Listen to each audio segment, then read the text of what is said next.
Mass State Lottery, we're known for our monster wins. But there's no bigger win than the $1 billion we provide each year to support all 351 cities and towns in Massachusetts. In our game, we know that supporting local businesses and helping communities is how we all win. Because at the lottery, we're all playing for the home team. The Mass State Lottery. Welcome to the state of winning.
It is a beautiful day here in Brewster, Massachusetts, here at Stony Brook Field, as the Hyannis Harbor Hawks are looking to pick up a win in their final game before the All-Star game. Josh Schreiber here alongside me is Jacob Irons, and we are getting ready for an opportunity for Hyannis to win yet another game against Brewster and go into the All-Star game feeling very good about where they stand.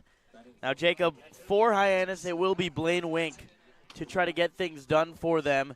The pitcher out of Ohio State University has been very successful for Hyannis this season. Yeah, Blaine Wink has been very successful. A big reason why he does what Mitch Carricker likes all his pitchers to do, hammer the zone. And he has done that time and time again when his number has been called to be on the start. He has made himself go 3 innings pretty regularly after just hammering the zone and letting the defense, the best defense in the Cape Cod Baseball League, work behind him. That has been his key to success in throwing strikes. When you throw strikes, good things happen. And for Blaine Wink, he is a perfect example of that. And Wink this summer, 6 appearances. 3 of them were out of the bullpen before he transitioned into a starter. He's had 3 starts, and in total, a 3.05 ERA and 20 2/3 innings pitched, a 1.11 whip, and a 17-7 K to walk ratio. So he's been very good. For Blaine Wink, I feel like if I'm him, I have a little bit of a chip on my shoulder. I feel like I could have been hearing my name to play tomorrow at the All-Star game, but use it as motivation for him, and he's going to go out there and pitch a gem like we know he will. And he is such a strong pitcher in the fact of he controls what's going on behind him very well. Even if there are runners that get on behind him, he is able to work around it, using pickoff moves, checking back on them, does a really good job of making sure the traffic does not get overloaded and it starts becoming an interstate behind him and allowing everyone to go every which way they want to. And this is a Brewster team with ridiculous power. Second in the Cape Cod League with 34 home runs. They are led by really the big 2 in Daniel Cuvée and Ryder Helfrich, who have been so incredible this past season. Yeah, the Brewster Brash Bows have been on it from day one, and they have been doing a lot. But for this Brewster Whitecaps team, Hyannis finds them at an interesting point. They've somewhat fell silent, both Cuvée and Helfrich. It's the question of, can they come back alive against a Hyannis Harbor Hawks team that is starting to figure it out? Talking to Casey Hintz before the game today, saying he finally feels like the new crew is getting to where the old crew at the beginning of the year was, getting relationships, building those relationships, and starting to have fun within the dugout once more. He said that's when Hyannis has been playing our best baseball, is when they are able to really hone in and understand that this is a connection game. So look for them to try and go tackle Cuvée and Helfrich, who have played really good baseball. But for Hyannis, it's very 2 different oppositions right now. For Hyannis, playing some of their best baseball as of late. And then for Brewster, trying to find it. And can they find it on this Friday before going into the All-Star break? And for them, it's a true All-Star break. They get the full weekend off. So a lot has to happen right for them tonight. You're absolutely right. Daniel Cuvée and Ryder Helfrich combining for 16 home runs this season. Hyannis, as an entire team, they've got 17. So they have a whole lot of pop, and we are likely going to see it to some degree on display here today. We're going to take a break for the national anthem, but when we come back, starting lineups and first pitch. Side with manager Mitch Carricker. Big win yesterday against Orleans to get back into the win column. What did you see from the guys getting the offense going again? Yeah, it was good to see. I thought 1 through 9, it was probably one of our most complete games we've had over probably the last couple weeks. Pitching staff did a good job, especially that back end was really, really good. So happy we came out with a win. And then Jackson West obviously in the leadoff spot. Talked a little bit about it yesterday, but he's back in there today against one of his teammates as well. Why do you think that he was able to be so successful in that leadoff spot? Well, I think, it freed him up a little bit to be aggressive, not worry about, what he's doing, and kind of got him off to the right foot. And, hopefully we have the same result today. Now, in today's game against Brewster, last game going into the All-Star game, what are you looking for from the guys to kind of catapult you into the final stretch of the season after the All-Star break? Yeah, I think, looking ahead with, 2 days off theoretically for most of our guys, just wanted to leave it all out there today. Empty the tank a little bit, enjoy today. It's a big game for us, as we go down the stretch here. It's a really tight race at the top, and thankfully we're in the mix there. So this is a big one for us. All right, thank you so much.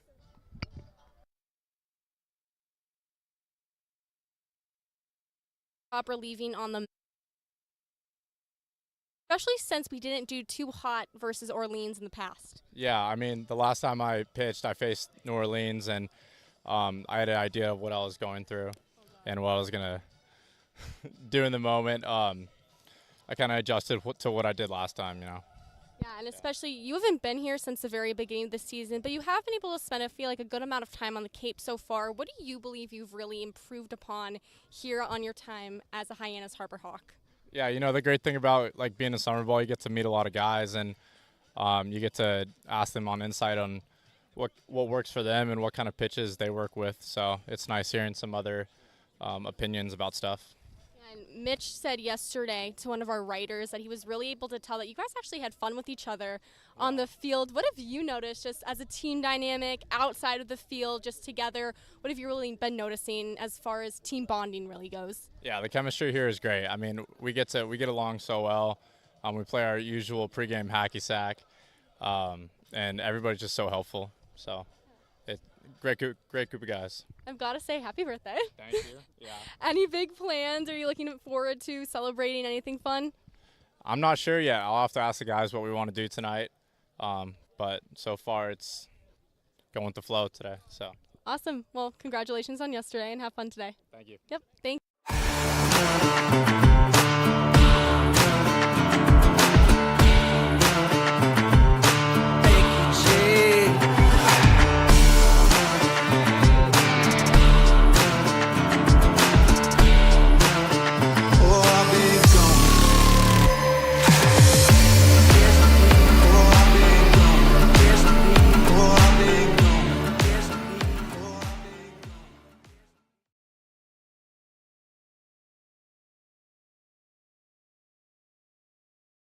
Of the season from one of the Brewster Bat Kids, as we are just about ready to be underway, and we'll get a first look at the starting pitcher today for Brewster. It's Jacob Marlowe from Florida State.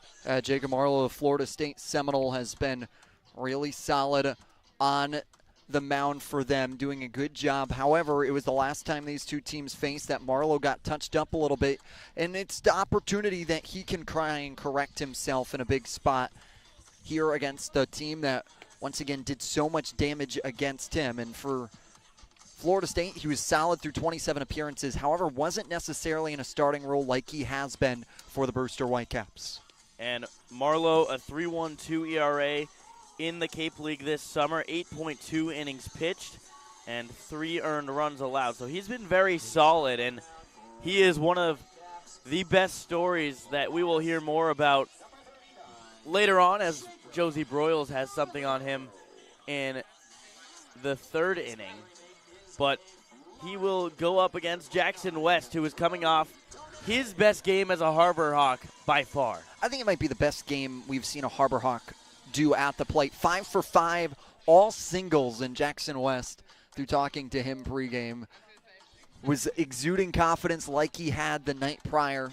When I asked him how would he feel being in the leadoff spot, felt like it would be a natural spot for him. And, well, if 5 for 5 is pretty natural, I think he'll be happy with that. And he opens up an ability here to try and continue that on. And for Hyannis, they may have found something in the new leadoff man if Jackson West can at least do half of what he did last night.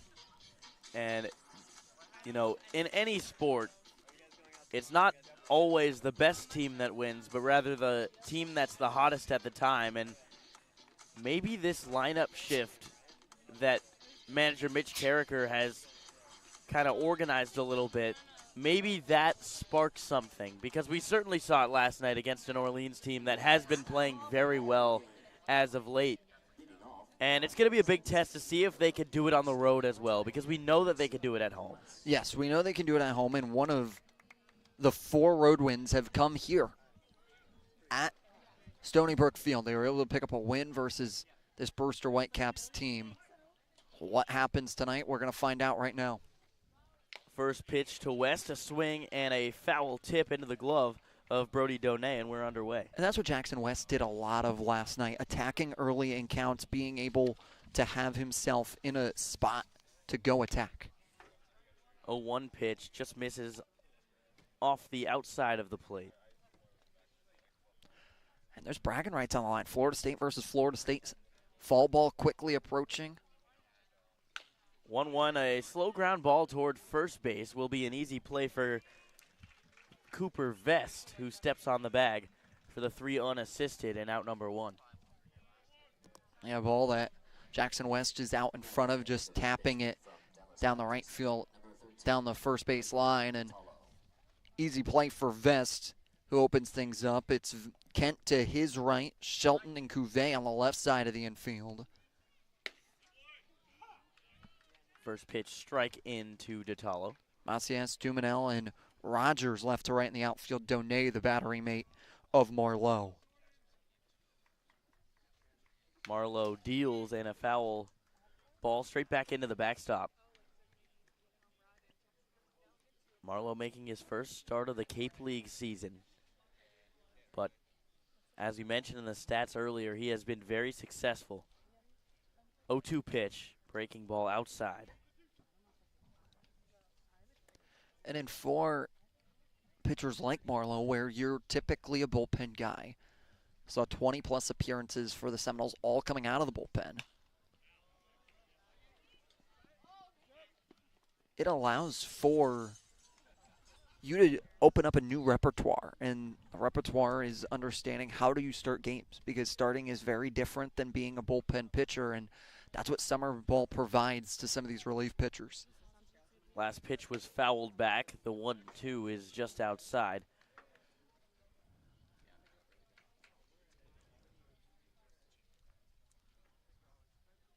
Jacob Marlowe featuring fastball, slider, changeup. Fastball is a shattered bat for Michael Detallo, and he'll have to go retrieve a new one as he fouls it off toward the Brewster dugout. He's going to need a new piece of lumber. Able to do a really good job turning on the pitch, and just took it by the barrel of the bat a little bit under. And for him, he asked to go grab some new lumber, assisted by Eric Snow, the on-deck batter.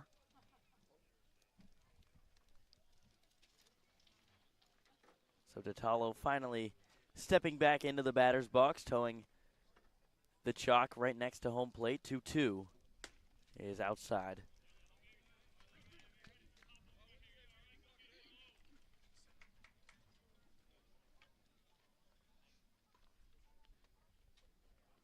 The full count is fouled away, and Michael Detallo working himself a really nice at-bat. Great job by Michael Detallo, able to fend off a pitch there, fouling it up and out of play to keep this full count alive. Ninth pitch of the at-bat, right in there for strike 3. Beautifully executed fastball from Marlowe, and there's 2 down. A great pitch for Marlowe.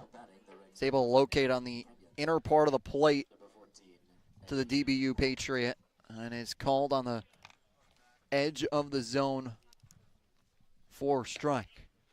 First pitch to Pelk on the outside part of the plate. Strike looking. Jacob Marlowe, a 3/4 arm slot. The fastball has 2-seam run to it as Pelk hits one high in the air, fairly deep right center field. Ranging over is Rogers, but it'll be Duminel to call him off. For the 3rd out of the top of the 1st. So Hyannis goes down in order. We'll head to the bottom of the inning, still 0-0.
Blaine Wink toes the slab for the Harbor Hawks in his bright red cleats, and Blaine Wink has been very impressive this season for the Harbor Hawks. Yeah, he's pitched really well, and like we talked about in the pregame, Josh, attacking the zone, comes in with a 3.05 ERA through 20 2/3 innings pitched. Really solid stuff from him.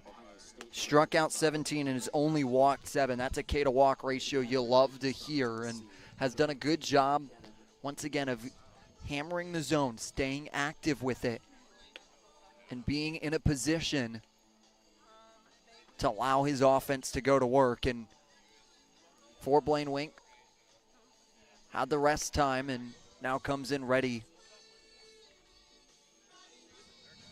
And Wink started his career at Findlay University. Had 2 complete games there in an impressive season, transferred to Ohio State, and now finding success in the Cape League as well. Fastball, impressive, can get up to 97. And for Blaine Wink, he's going to have to go up against maybe the most potent lineup that there is in the Cape Cod Baseball League. First pitch to Duminel, just misses, 1-0.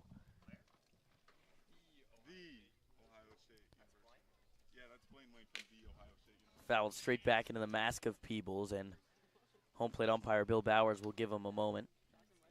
Like that was actually off the mask of Bowers. Yeah, all of them getting a little bit of a breather there. When you're this close, sometimes it's hard to see who it went off of. 1-1, outside corner for strike 1 and 2. And we talk about it night in, night out. Umpires as well as catchers, some of the toughest individuals you will ever be around. 1-2 slider misses out. Especially being able to act like nothing happened moment prior. 2-2 just misses inside. Yeah, that was a fastball there at 94. Dialing it up. Tried to go inside on Duminel.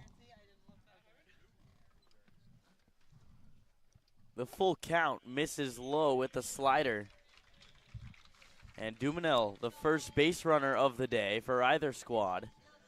And there'll be a runner on first base for Caden Kent out of Texas A&M. And Caden Kent, the all-star that'll play tomorrow for the East, has done a really good job of attacking pitchers, and with a run around, what can he have happen now?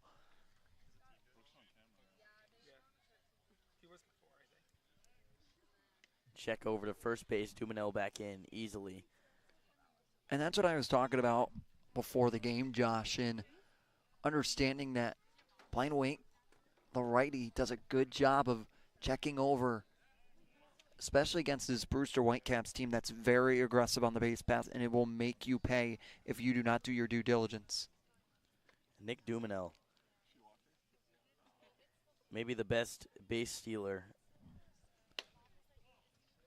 in the Cape Cod League, as that pitch is low to Kent.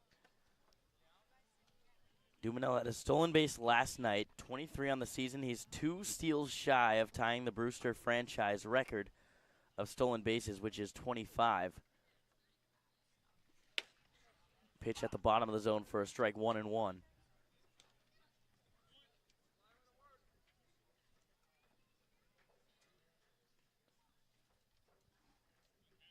Caden Kent hitting .278 on the season. No home runs, 7 RBIs.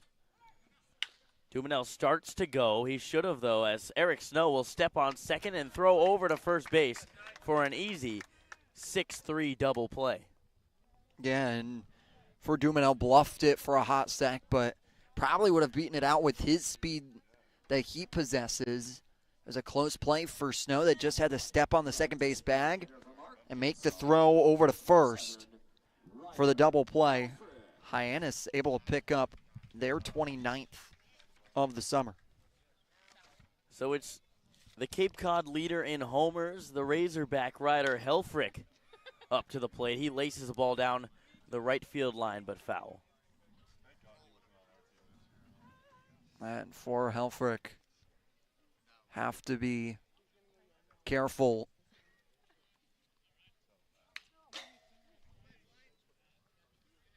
And for Wink doing a good job getting himself ahead on Helfrich 0-2. We had an aggressive matchup for the ball that time. Hyannis Ballboy coming out on top. Helfrich takes the 0-2 pitch low for a ball, 1-2. Good miss there by Wink, work on the outer part of the plate to Helfrich. 1-2 right in there. Helfrich goes down looking, and it is a 1-2-3 inning after the double play to get out of the inning for Blaine Wink. We'll head to the second inning, knotted up at 0.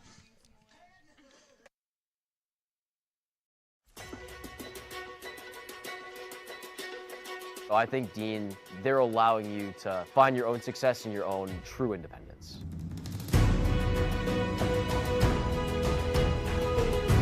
Dean is a whole group of all different kinds of people and communities.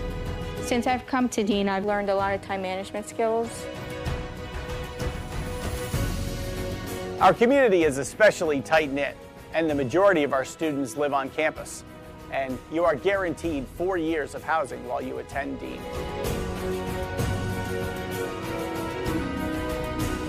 Dean is just full of opportunities for you to embrace, to welcome, so you can change yourself to who you want to be and form your career for the future. So go through that, all right? Think that way. Be a bulldog. Have a bulldog mentality in everything you do in life, whether you're playing sports or in the classroom or just socializing around campus.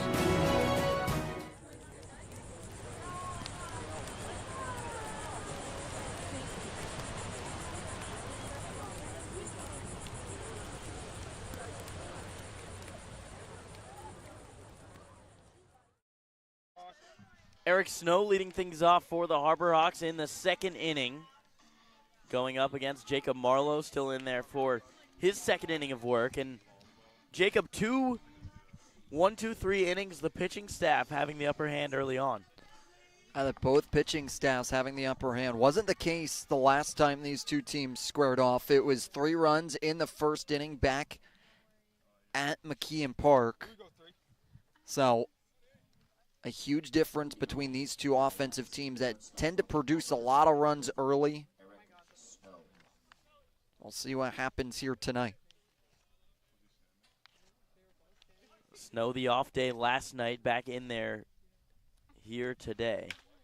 And first pitch swinging, a high fly ball into right field. J.D. Rogers under it easily to make the catch for the first out. Yeah, Snow gets under it and lofts one over to Rogers in right field. Does a good job moving over. But quickly, Marlowe's able to get an out and get himself back ahead. Cannon Peebles hitting right-handed today as a switch hitter. First pitch in there for a strike with Marlowe, the left-handed pitcher. Brewster in the Friday Reds today. 0-1 makes Peebles dance out of the way, 1-1. Hyannis back in their road blues. 1-1 grounded foul off the netting of the Brewster dugout.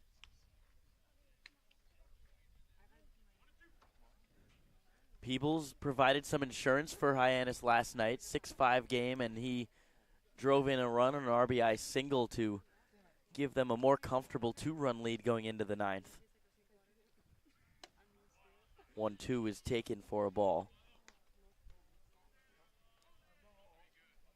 Again, for Hyannis, you just felt every at-bat was very well worked yesterday against Orleans Firebirds, and for Hyannis to get back to their winning ways, picking up the big 7-5 victory. 2-2 fouled back to the playground behind us. Yeah, every field in the Cape Cod Baseball League has their little marquee feature. That's a good way to put it. And for Stony Brook Elementary, it's the playscape. Peebles hits one well deep out to left center field, ranging over Dumanel, and he will make the play before the warning track. But Cannon Peebles has really squared the ball up recently. That one 94 off the bat. Yeah, does a really good job squaring it up and tossing it into the left center field gap.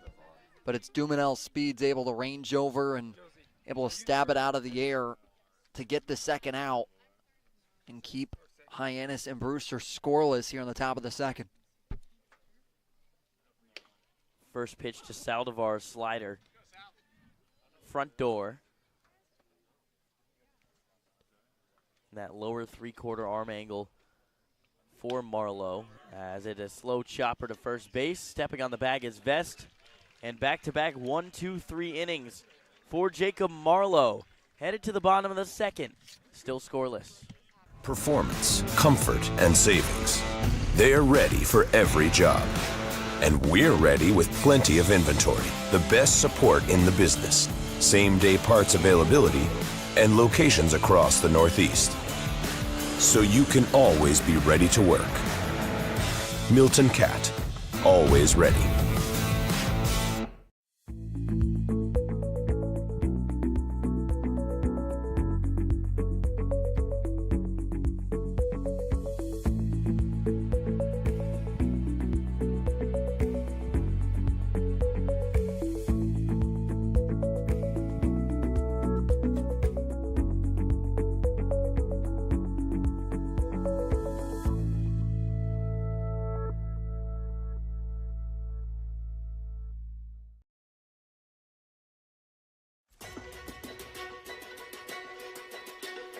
So I think, Dean, they're allowing you to find your own success and your own true independence.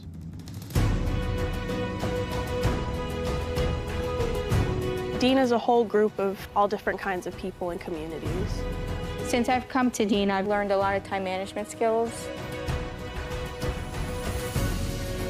Our community is especially tight-knit, and the majority of our students live on campus. And you are guaranteed 4 years of housing while you attend Dean.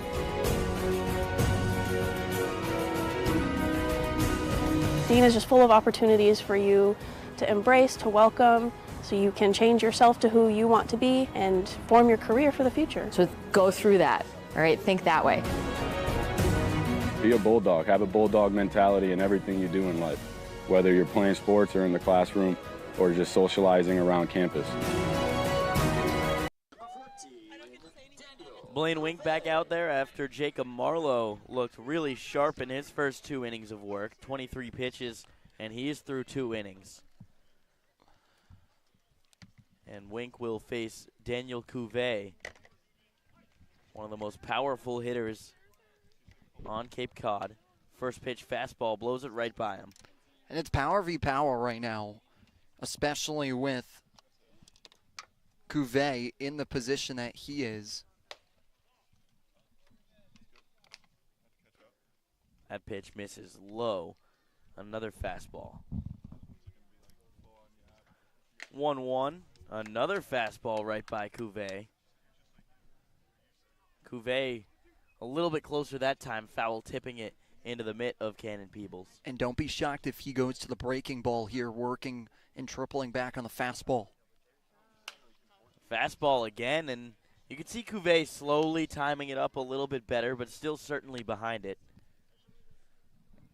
Now you have to imagine you go to it. But once again, I don't play Division I baseball. Maybe that's what Cuvée is thinking as well. And he does go to the slider, but it misses a bit too far outside. Yeah, 85-mile-an-hour pitch. That misses just off the plate. 2-2, grounded right side. A roller to Saldivar, who flips on to first for the first out of the inning.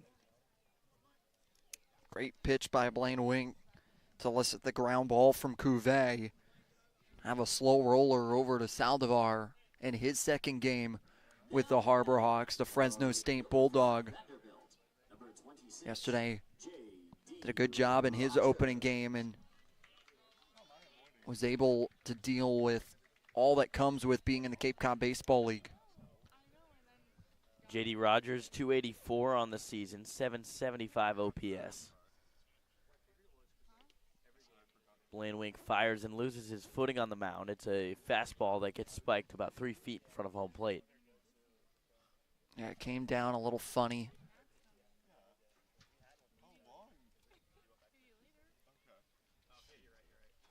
(1-0), pushed foul down the third baseline. And for Wink, he's doing what we talked about, Josh. Hammering the zone, doing a really good job of making pitches that are hard to lay off of for this Brewster Whitecaps team because they're going to be called strikes whether you leave them or you don't. 1-1, Rogers will watch that one go by. And Blaine Wink is really trusting his fastball right now. A lot of those fastballs pretty much right down the middle, give or take an inch or two. There's another fastball at 96 that time, just fouled away by Rogers.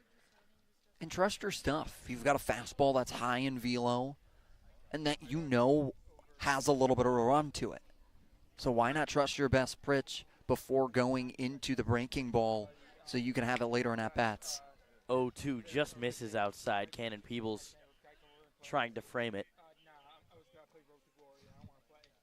A pitch off to the All-Star and J.D. Rogers. The 1-2 ripped to left center field, and it dunks down in front of Josh Tate for a base hit. J.D. Rogers squares that piece of ball up 90 miles an hour off the bat, and it's a hit at every level. It's a liner to drop in front of Tate. A beautiful two-strike approach, shortening up his swing. Now puts himself aboard for Brody Donay, who had 2 long shots between the 2 games he's played against Hyannis. The 6'5" catcher standing in there. First pitch, fastball up in the zone, Donay chasing.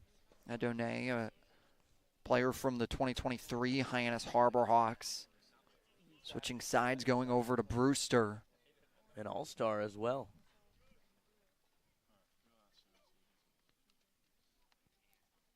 Oh, 1 slider catching the bottom of the zone.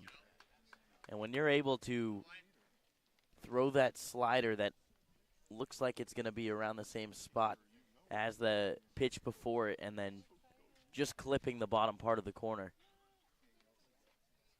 0-2 straight back.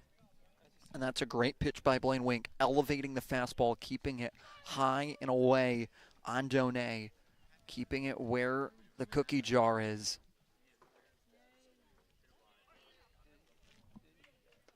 No balls, 2 strikes, 1 out. J.D. Rogers off first base. Pickoff attempt, not in time. Rogers back in head first.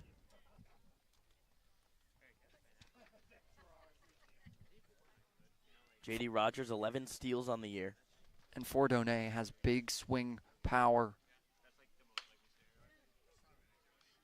And he fouls it straight back. Through every count, whether he's down 0-2 or 3-0, he has the power to unleash.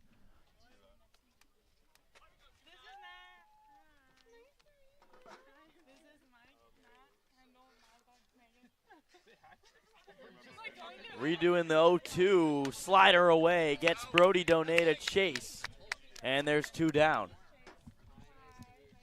Second strikeout for Blaine Wink, and it retires a huge bat in Brody Donay. Has the ability to get himself with some traffic behind him, averages around 1 base runner, and trying to make that be J.D. Rogers for this half inning. Rogers bluffs a steal as the ball is fouled back by Colby Shelton.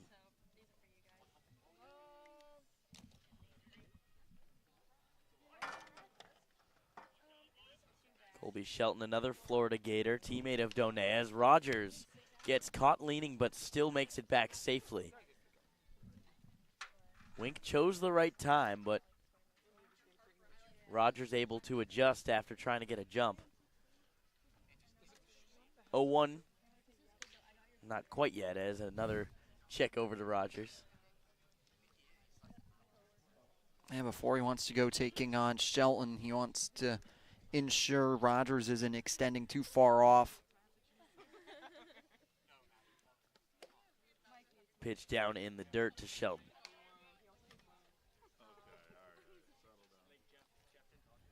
There's a Florida Gators team that made a really nice run in Omaha. And at the time, people were wondering if they really even deserved to be selected to a regional,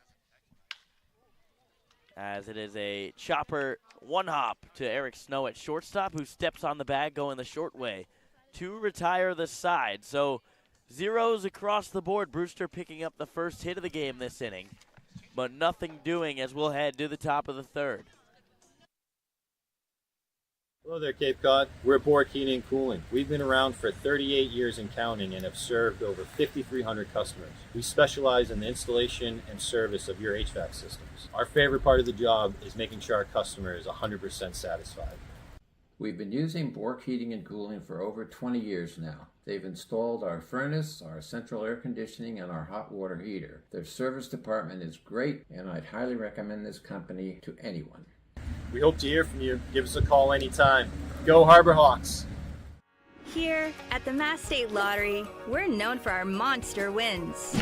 But there's no bigger win than the $1 billion we provide each year to support all 351 cities and towns in Massachusetts. In our game, we know that supporting local businesses and helping communities is how we all win. Because at the lottery, we're all playing for the home team. The Mass State Lottery. Welcome to the state of winning.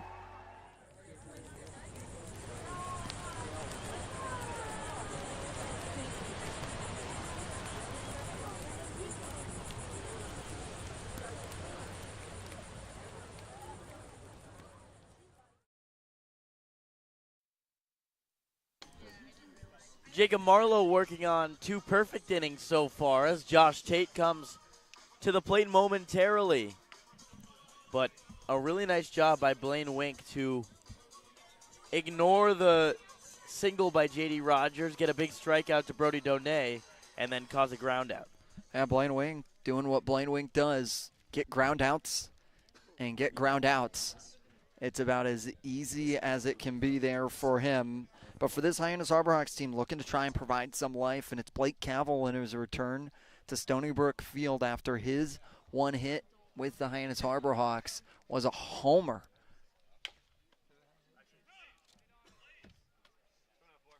As Josh Tate fouling the ball off of himself, and it rolls out in front of the mound.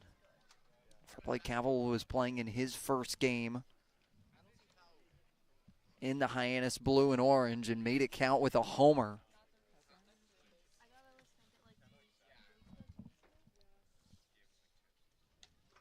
No balls, 1 strike. Josh Tate hitting the ball in the air, right center field. J.D. Rogers, an easy play, is under it to make the first out.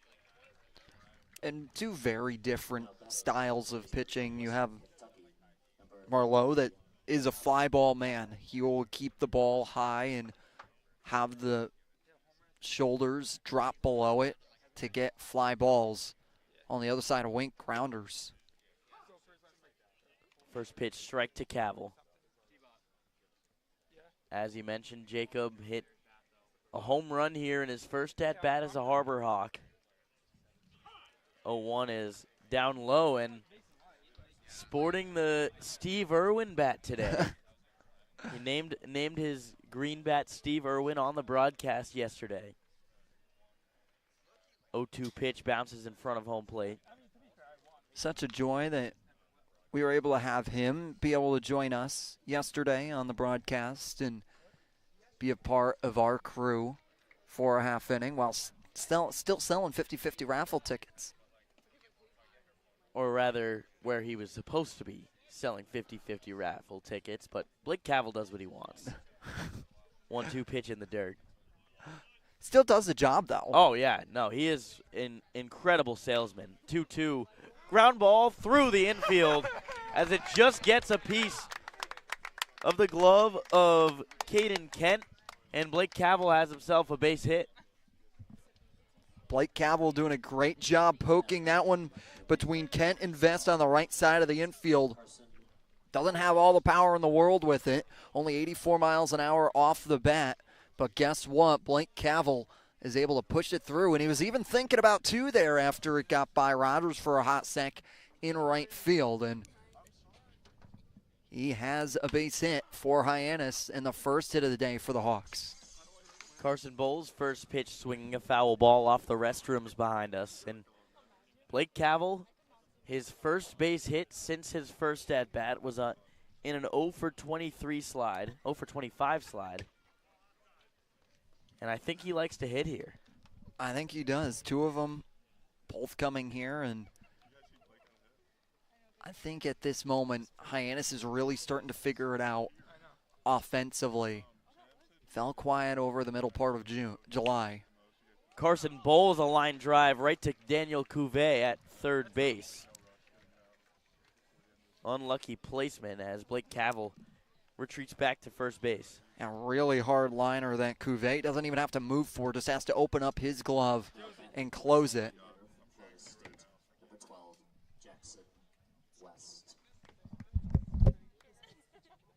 So Jackson West back in there as his perfect streak ended his last AB as he checks his swing, and the look down to Anthony Bernetti.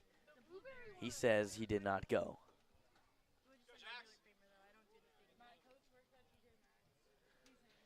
West, his second at-bat of the day, 5 for 6 in the leadoff spot this season. Pitch in there for a strike.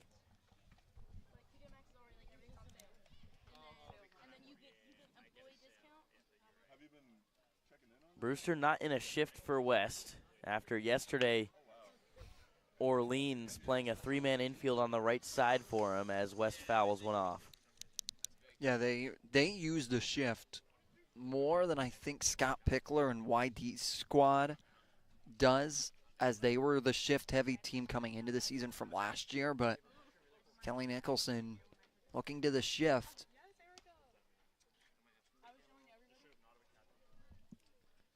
And one thing Hyannis did so well yesterday was beating that shift. Yeah.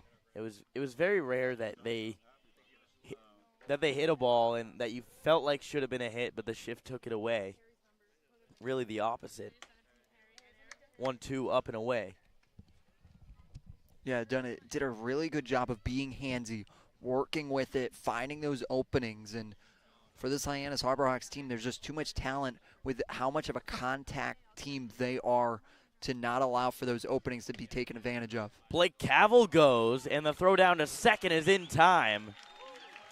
Blake Cavill was looking for his first steal of the season, but Brody Donay doesn't let that happen. So Jackson West will get another chance when he comes back up in the fourth inning, but Hyannis still got nothing going, 0-0. And we've got Josie Broyles standing by for more right behind me.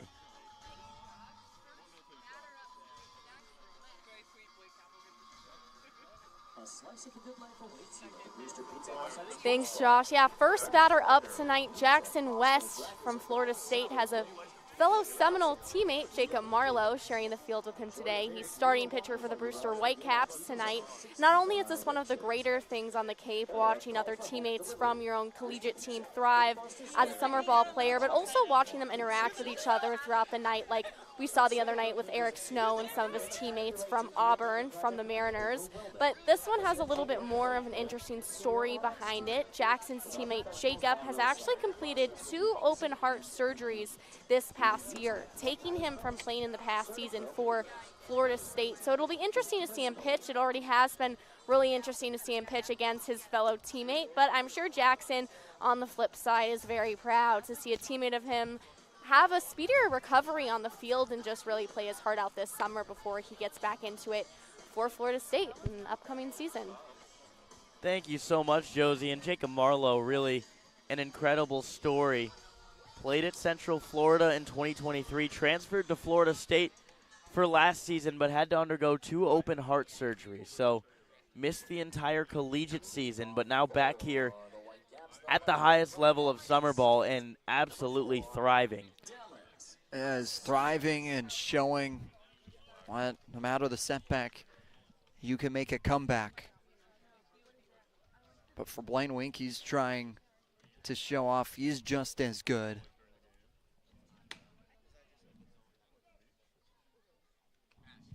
First pitch, ball outside to Dallas Macias.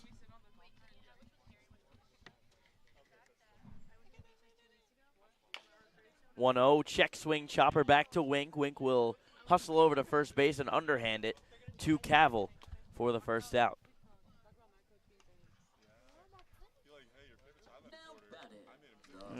For Blaine Wink, continues to use the fastball there, 93-mile-an-hour fastball, working the grounder. And it's been the pitch he has used and leaned on the most.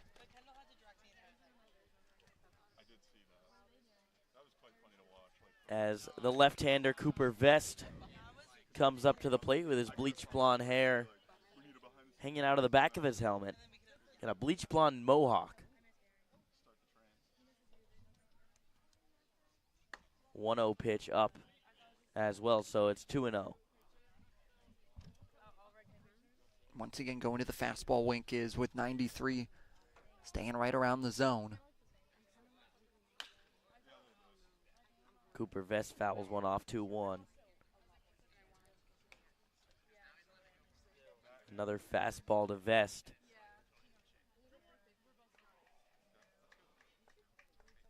Now when you throw such heavy fastball, as you get another one there, 2-1 outside, 3-1, it leaves you a little bit susceptible if a team starts to time you up. They can start jumping on it, but it also leaves them vulnerable to breaking pitches that drop out of the zone. And Blaine Wink has a really nice changeup that he likes to use, as we're going to get a new baseball. Bill Bowers walking it out to Blaine Wink.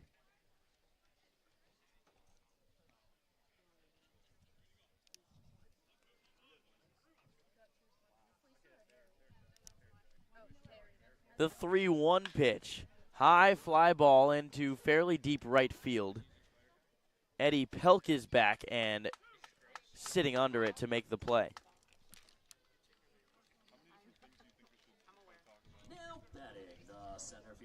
Well, Cooper Vest jumped on the fastball, just got under it, and hit a big league fly ball to deep right field, just not deep enough. I can't get it too much further than where he placed it. So the order turns over for Nick Dumanel, who looks at the first pitch low for a ball.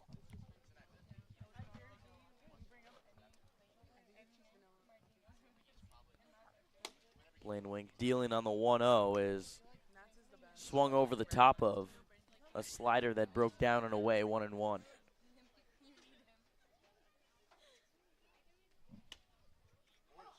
One fastball catches the bottom of the zone, a strike looking.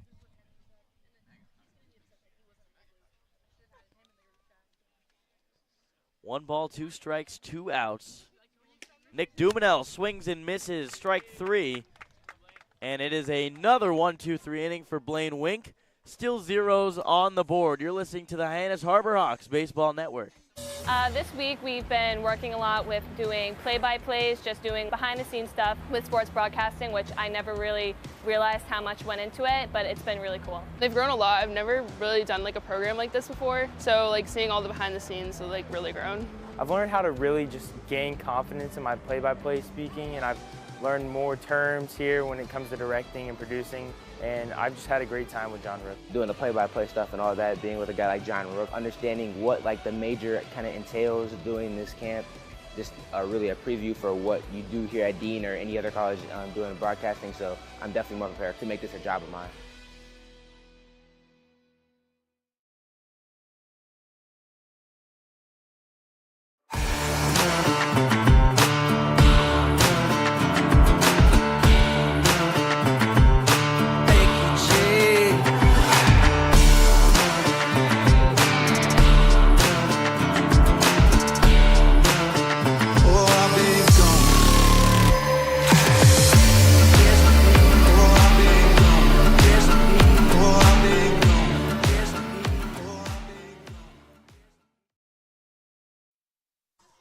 Top of the 4th inning, Jackson West back up there as the final out of the last inning was made on the base paths. So he will get another chance to see his teammate Jacob Marlowe. And he will get an opportunity to have a 1-2-3 back against Marlowe. And what will this crew put themselves able to do against Marlowe, who's been dominant for them, has had 3 1-2-3 innings to begin the day.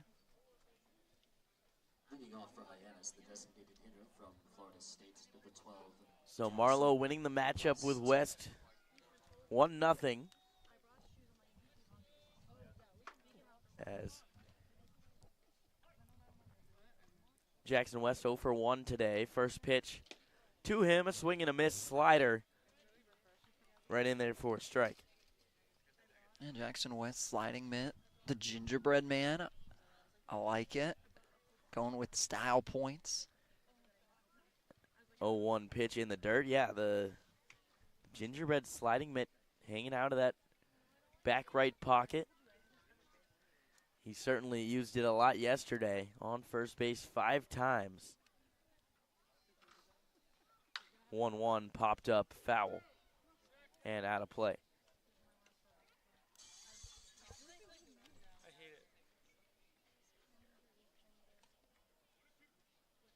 And for West, fouling off a pitch that came inside there for him. And now the 1-2 in the dirt. West laying off of it. That time a changeup.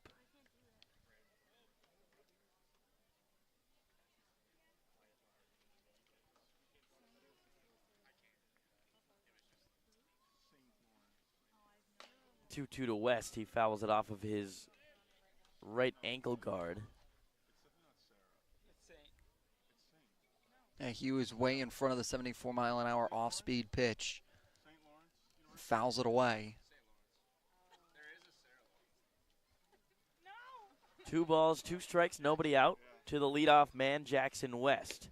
Checks his swing. Did he go? Yes, he did, according to Anthony Bernetti, and there's 1 down. It's the second strikeout of Morlow's day. The third baseman from Dallas Baptist, number 13, Michael Detallo. Now brings up Michael Detallo, and Jacob Marlowe has been having himself a day on the mound. And a chopper down the third base line just scoots foul. As Daniel Cuvée gave it a look. And it has an opportunity here for the two teams with an off day tomorrow for both of them to open up, and for Brewster the traditional All-Star weekend. Detallo back up the middle, but ranging over is the second baseman, Caden Kent. He'll throw across his body for the second out of the fourth inning. Kent doing a good job with a slow grounder that goes all the way back up the middle. Ranges over and is able to get there to effectively field the grounder.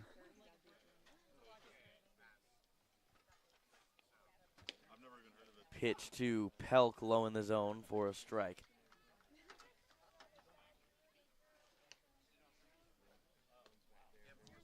Freddie Pelk sporting a couple new batting gloves. Clean whites with the gold trim, breaking them out today. Pelk hitting it in the air right to center field. Hustling in to make the play as Dumanel, and yet another 1-2-3 inning for Jacob Marlowe. He's dealing here for the Brewster Whitecaps. We're through 3.5, still scoreless.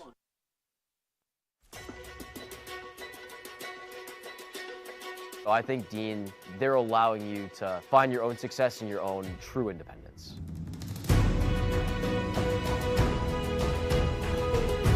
Dean is a whole group of all different kinds of people and communities. Since I've come to Dean, I've learned a lot of time management skills. Our community is especially tight-knit, and the majority of our students live on campus. And you are guaranteed 4 years of housing while you attend Dean.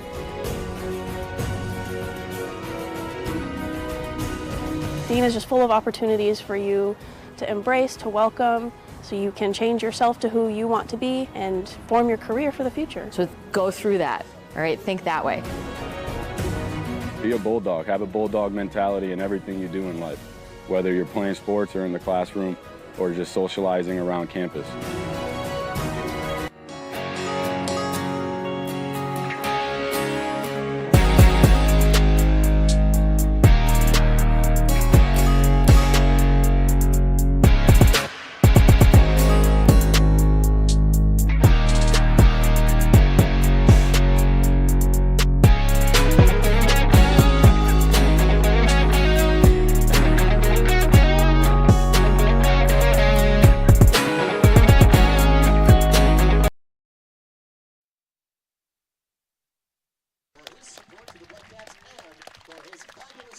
Blaine Wink in there for another inning, bottom of the fourth inning. And he'll face the second hitter as we got our Mass State Lottery Hero of the Game for Brewster being honored right now. It's the clapping you hear in the background. A great Friday tradition here in the Cape Cod Baseball League. Texas A&M, number 6, Hyannis Kent.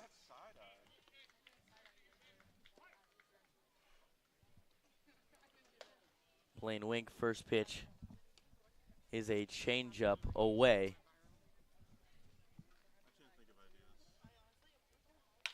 Caden Kent rips a ball through the right side of the infield past the diving Saldivar. And Kent leads off the fourth inning with a single. Kent's able to sneak one onto the right side and through Saldivar and Cavill. Now with the leadoff man aboard, how does Blaine Wink respond?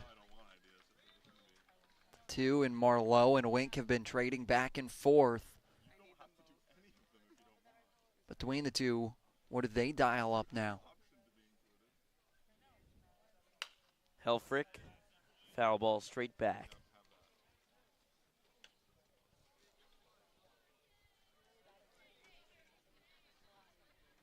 Now you wonder if we're getting to the point where Wink Starting to get a tighter leash. We can't see the bullpen down the right field line from our spot. Wink checks on Caden Kent at first.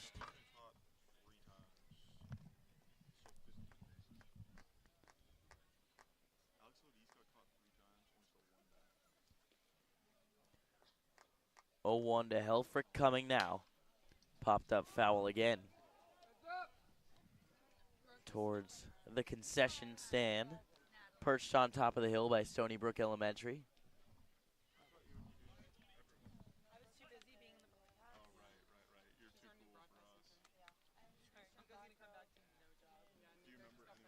Oh, 2 to Helfrich. He lays off the slider. 1-2.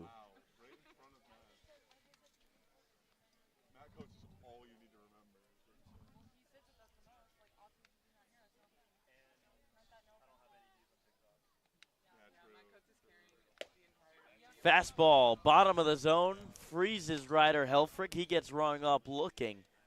And there's our first out. A big out. That has Wink picking up his 4th strikeout. Through the first 3 innings, it was the fastball eating away. And it still is here with the 92-mile-an-hour pitch.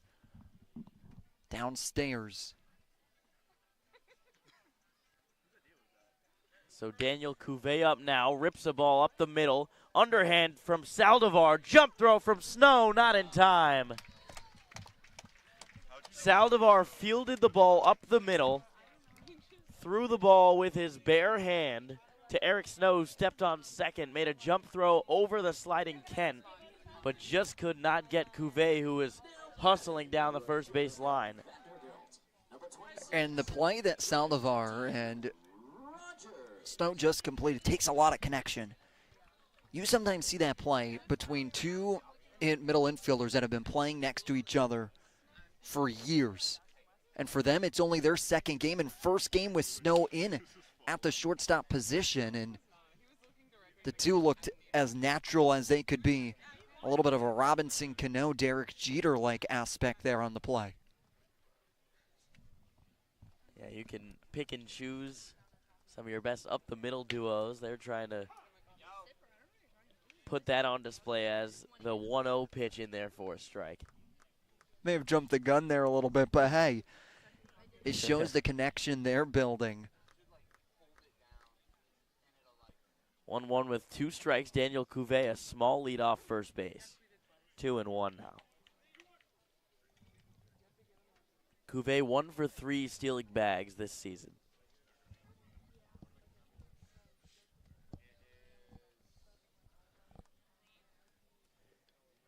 J.D. Rogers had the first hit of the ball game back in the second inning as he looks at the pitch outside 3-1.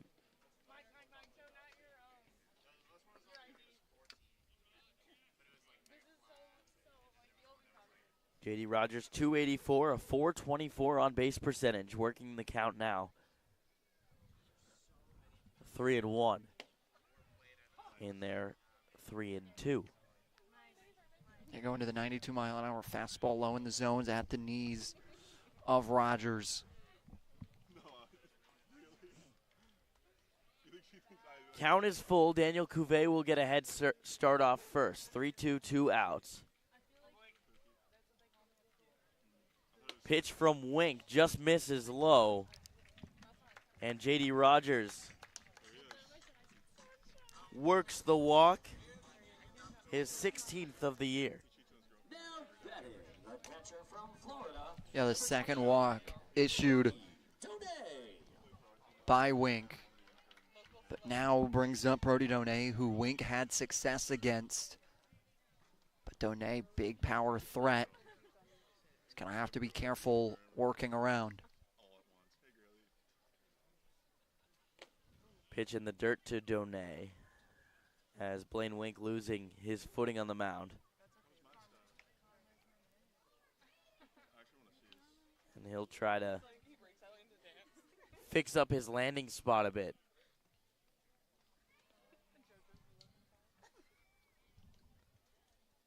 Pitch clock down to 5 now.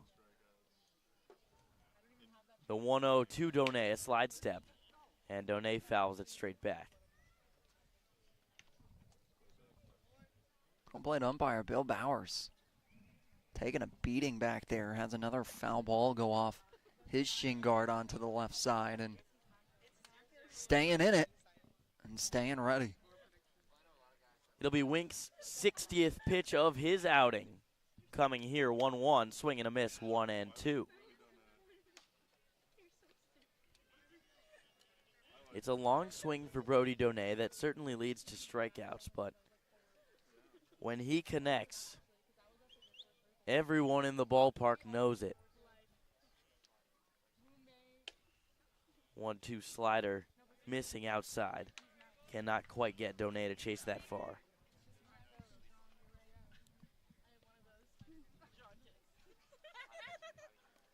Donay leads the Brewster Whitecaps with 29 strikeouts. 2 balls, 2 strikes, 2 outs, 2 runners on, and a swing and a miss at the high fastball. So Blaine Wink threw 4 scoreless, still looking for our first run of the game.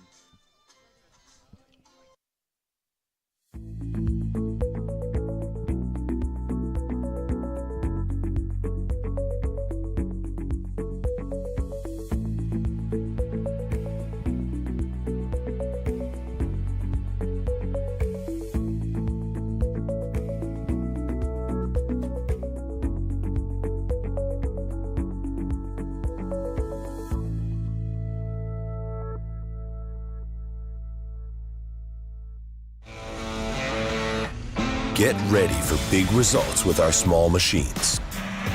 With more power, performance, comfort, and savings, they're ready for every job. And we're ready with plenty of inventory, the best support in the business, same-day parts availability, and locations across the Northeast. So you can always be ready to work. Milton Cat, always ready.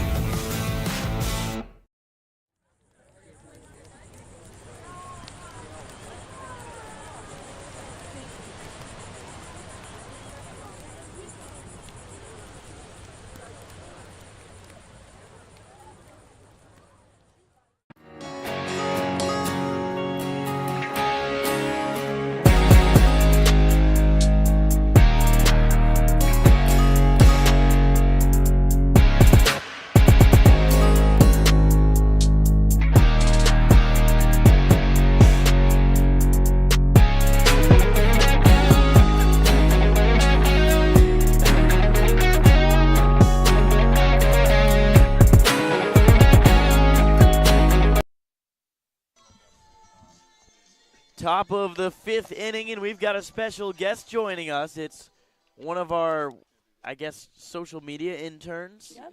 Yeah, I think that's literally what her title is, Josh. Yeah. There you go. It's Brooke Ingram from the worst university in the country. Brooke, how you doing? I'm doing good. Happy to be here. Happy I can be a part of the broadcast for a little bit today. And as the first pitch from Marlowe in the dirt to Snow. And Brooke, it must be tough for you to see Blaine Wink from Ohio State do so well. Gosh. You a water polo student athlete from the University of Michigan. You know, it's a little tough when they have to announce the Ohio State as his school, but it's good to see that the Hawks bullpen is doing so well. And whenever they kind of think about that, I just remember that last time I watched an Ohio State Michigan series at school. Oh my gosh! All right, Ohio State I'm cutting you off there. Cutting you off there. 1-0 was outside to Snow, and now Snow a chopper to Daniel Cuvée. Fields it on the short hop, fires across the diamond for the out. An impressive display of Cuvé's defensive abilities for the first out. Yeah, slow roller there. He does a good job, and for Cuvée, he's able to field it off the slow hopper that goes around ankle high. Doesn't even need his throwing hand in there, using all of his glove to close it and make the throw over, showing arm strength as well to beat out a well-timed Eric Snow out of the box. Marlowe into his windup, deals first pitch strike to Peebles. Now, Brooke, as a social media intern, take us through your day-to-day. What what you do throughout a game, what you do before the game as Peebles swings and misses at the changeup. Yeah, so usually we're really big on the home games for getting some pregame content. A lot of it is getting there just as about BP starting, getting some TikToks, a handful of photo shoots done for promotional events. 0-2 outside. And then a lot of just game updates. When our pitchers are doing hot, like Blaine Wink is today, keeping the Instagram and Twitter updated. Swing and a miss from Cannon Peebles. There's the second out of the inning.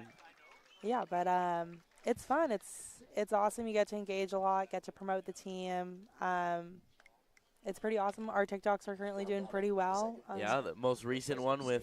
Yeah, our own fellow intern, Matt Coates, currently going a little viral on TikTok. But yeah, it's been a lot of fun. Eddie Saldivar chops that pitch foul by the on-deck batter's box. Now, if you've been watching the stream in the little corner, you've seen Brooke sitting here for most of the game, doing her job, trying to get some clips to put on social media. Do you have a favorite moment from this season, specifically with social media, as Saldivar fouls one back 0-2? I definitely have a few. I mean, for our movie night at McKeon, I was able to do a photo shoot with the team, recreating the Sandlot movie poster. That was awesome. It was pretty cool. I got to bring my dog. Brady? Yes, the infamous Brady. Named after Michigan alum Tom Brady. Yep. Had to. But I also was able to it was pretty awesome getting clips of our two walk-offs that we have, and getting to get the video and the reaction of that was pretty awesome. 1-2, a high fly ball from Saldivar. Hit very well to right field, but J.D. Rogers able to track it down. A very quick 1-2-3 inning, Brooke. Unfortunately, you weren't the best of luck, so you had to have a quick inning. But all good. Thank you so much for joining us here. Make sure to follow the Harbor Hawks on all social medias. It is a very fun time. So thank you, Brooke. Thank you for having me. It was a blast. Hope to maybe make an appearance again soon. Absolutely, anytime. So we will go to the bottom of the fifth inning where we'll have Matt Coates standing by. Hello there, Cape Cod. We're at Bork Heating and Cooling. We've been around for 38 years and counting and have served over 5,300 customers. We specialize in the installation and service of your HVAC systems. Our favorite part of the job is making sure our customer is 100% satisfied. We've been using Bork Heating and Cooling for over 20 years now. They've installed our furnace, our central air conditioning, and our hot water heater. Their service department is great, and I'd highly recommend this company to anyone. We hope to hear from you. Give us a call anytime. Go Harbor Hawks! Back in the bottom of the fifth inning, and Matt Coates, what do you got for us? Guys, another day and another dynamic start out of a Hyannis Harbor Hawks starting pitcher. It's been a real treat to watch Blaine Wink this season, guys. 4 innings pitched, 5 strikeouts. He's been phenomenal. Shout out to his father, Jeff Wink, who I got to meet when he was on Cape Cod. So happy to be here. So happy to watch his son pitch in the best summer league out there. So shout out to his family. I know they watch all the time. Maybe they're listening to us right now. And shout out Blaine for being such a consistent piece in this team. We talked about him on the parking lot preview. And Mike Maynard mentioned how the one word we can use to describe Blaine all season has been consistent.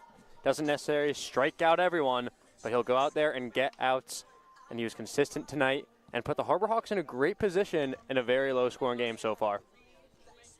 Absolutely, as Wink now out of the game, doing everything he could, 4 innings scoreless. And we've got a new pitcher. Thank you so much, Matt Coates, for that on Blaine Wink. And the new wing is a Big Ten, what's the word? What's the word here? A Big Ten rival of Blaine Wink. Another Big Ten school you could do that. There you go. But it's Aaron Meshulam coming in to pitch. Yeah, Aaron Meshulam, the Michigan State Spartan, steps on to the mound. Another lengthy individual standing in at 6'8" for the Harbor Hawks. Meshulam has done a really good job of once again battling in the zone. Has a 6.30 ERA, a little bit higher than what he wants through 10 innings pitched. Has struck out 8, has walked 8. Comes in the relief position of Wink, who's got him through 4 innings very well. It's now, how does Meshulam carry on against the 7, 8, and 9 hitters of this Whitecaps team? Meshulam standing at 6'7", an imposing figure on the mound. Started his career out at Emory before transferring to Michigan State for grad school. And he'll be trying to go through the bottom of the order now, starting with Colby Shelton.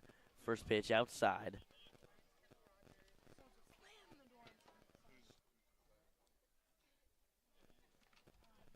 Colby Shelton, 20 home runs for the Gators this past year. 1-0 outside, 2-0. And the Gators, we mentioned earlier briefly, but kind of controversial that they were allowed into the regionals. A lot of people thought, maybe just because of their past that they've had, a SEC school, a top baseball school, as Shelton rips a single into the opposite field for a base hit.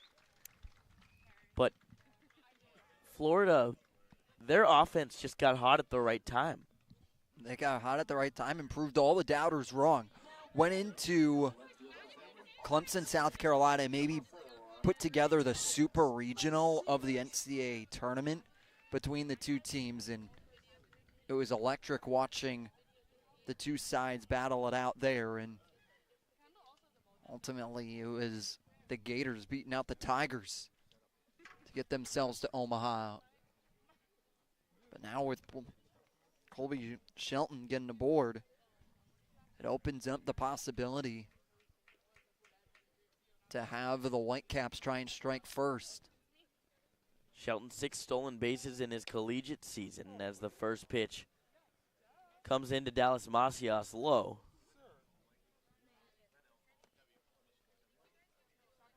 Macias out of Oregon State. Contact hitter, 327, just 4 home runs. 1-0 pitch misses well outside, 2-0.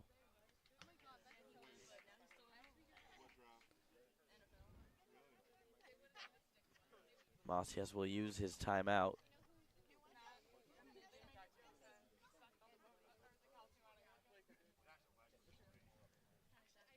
Two balls, no strikes. Colby Shelton leading off first base. Wink checks on him.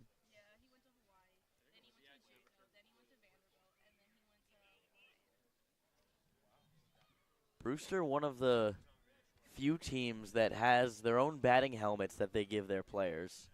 Some of the players choose not to use them, as Macias shows bunt, but pulls it back and takes a strike. Looks like Cooper Vest on deck, not wearing the Brewster helmet, but Macias is, and Shelton is as well on first base. And a line drive ripped into right field for back-to-back base hits. Shelton will move to second base and stop there, and runners are on first and second here with nobody out for Aaron Meshulam. Now Aaron Meshulam here is going to have to bear down and deal with some traffic that's starting to converge behind him. He's got a lot riding on this half inning for Hyannis to try and keep pace with their offense, who have only had 1 hit through 5 innings.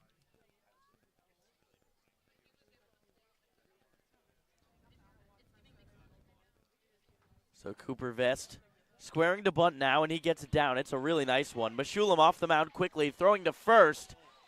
Picked out of the dirt by Cavill, and in time.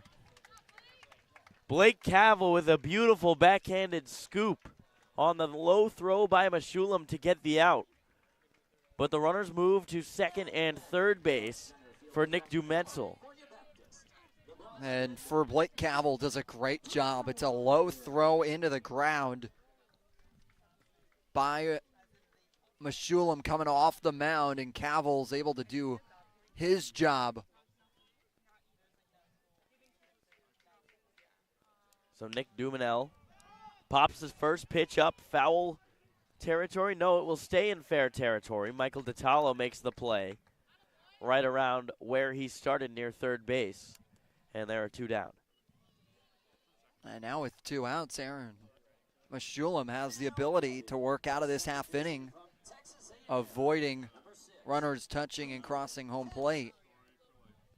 But still has to get through Caden Kent, one of the hot bats for this Brewster Whitecaps team.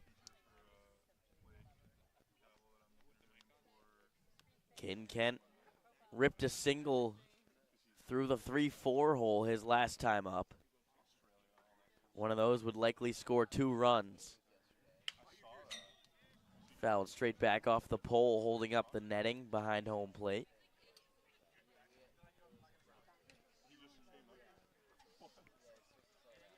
It's really been a beautiful day here. All across Cape Cod. It was a little bit hot in the sun when we got here, but now we're in the shade, nice and cool. Perfect temperature. A 1 outside.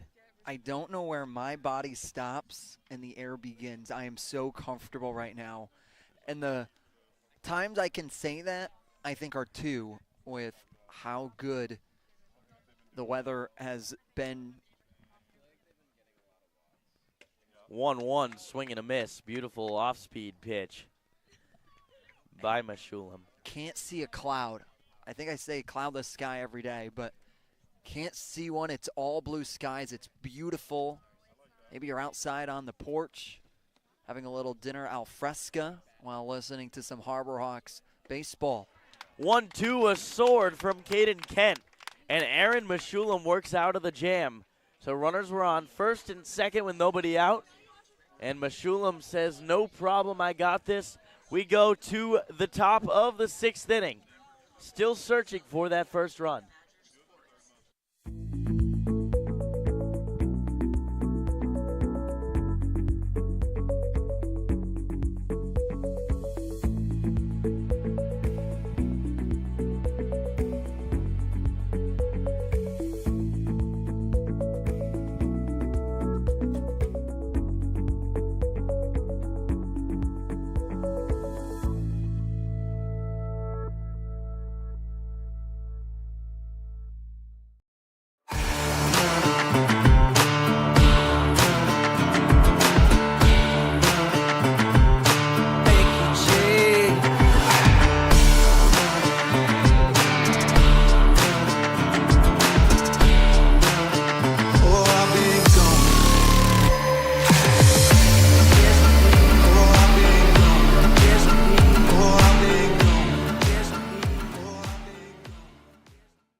Andrew Koshi in as the reliever for Jacob Marlowe and the Brewster Whitecaps. Marlowe went 5 innings pitched, just gave up 1 hit, and he was absolute nails for the Whitecaps. And Koshi, out of Wake Forest, will be trying to get things done for Brewster.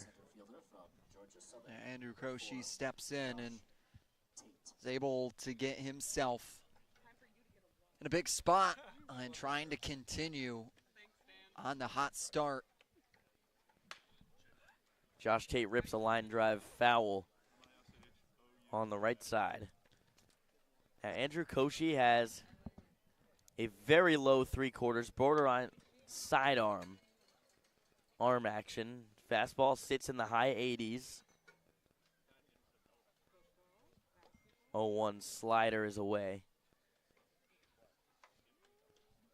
Did not find much success in his freshman year at Wake Forest.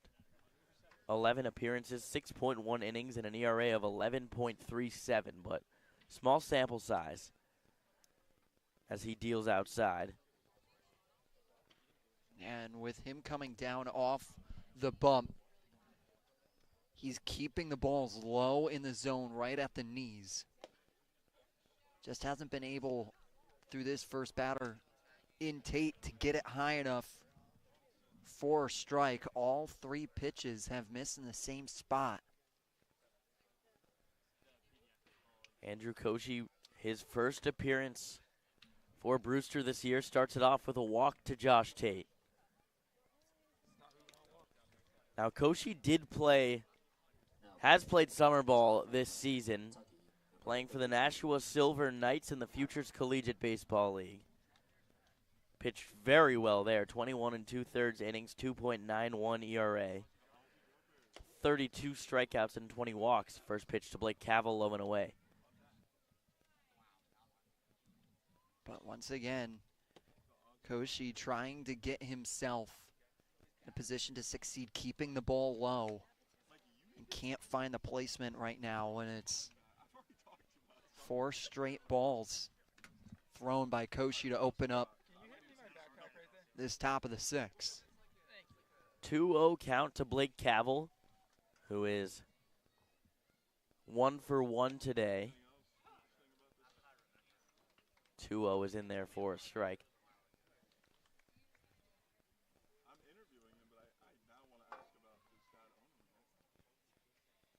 The 2-1 at the knees. Blake Cavill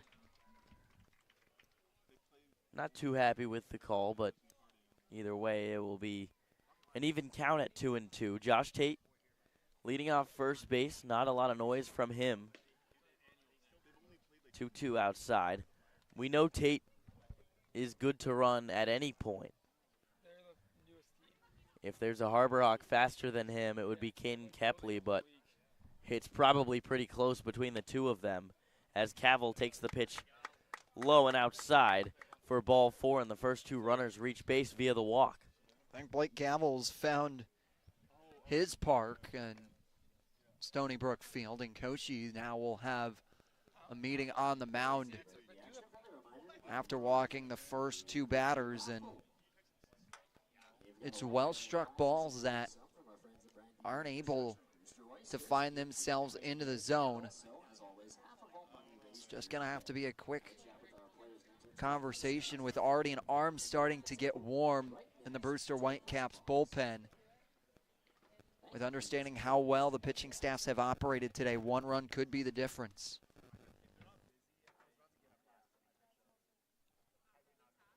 So the first mound visit of the day goes to Brewster, as Koshi will try to settle in to face Carson Bowles, who hit a line drive right at Daniel Cuvée his last time up.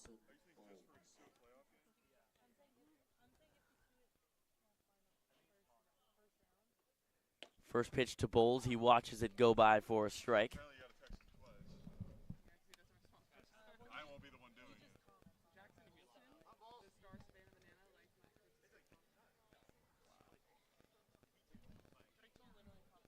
A 1 to Bowles, ripped the other way. That'll get down for a base hit. Rounding third is Tate, but he will get the stop sign. The ball was bobbled in right field by J.D. Rogers, but Tate had already stopped. So the bases will be loaded for Jackson West with nobody out. Now with Jackson West and bases loaded, it opens up a slew of possibilities for Jackson West. He's just got to elevate the ball and put it into play. And the Brewster Whitecaps will play at double play depth up the middle and bring Cuvée to touch the infield grass while keeping Vest just off first at base high. And Vest still playing behind Carson Bowles, who is leading off first, as the 1-1 is in the dirt. Now 2-1 to Jackson.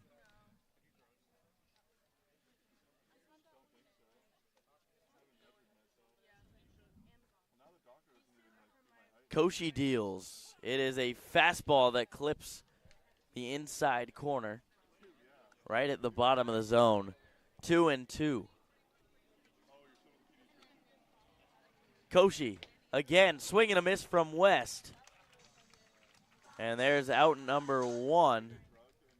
No, that was actually the second strike. Fooled me and I guess the scorer for Brewster.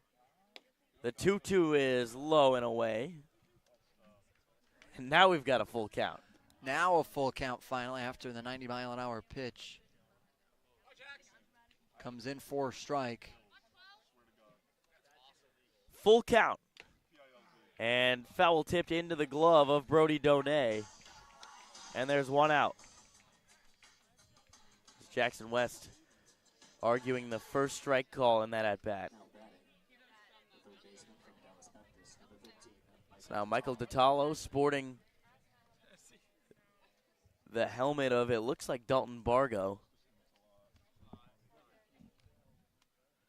The bright orange. Haven't seen that from DiTallo this season. First pitch strike to him, bottom of the zone, and it seems like Koshi has found his stuff. Yeah, has found it. It's a low ball with a lot of movement. Makes it hard to pick up out of his hand once it's down off the plate. Slider backhanded stop by Donay to save a run.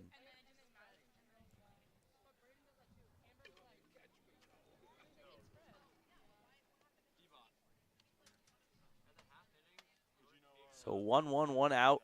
Bases are juiced as DiTallo fouls the ball straight back and gave a look like he wanted that pitch back.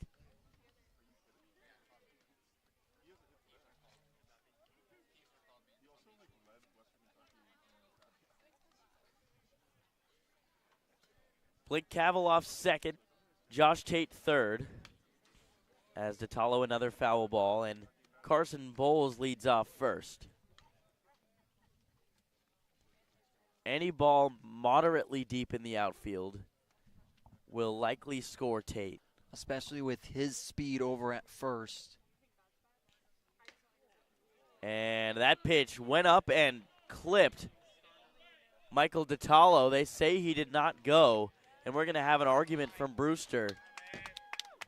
Josh Tate comes in to score, and it is the first run of the game for Hyannis, and now the umpires will huddle up to see if anyone saw anything differently. Yeah, Bill Bowers, Jim Fonseca, and Anthony Burnetta rounding out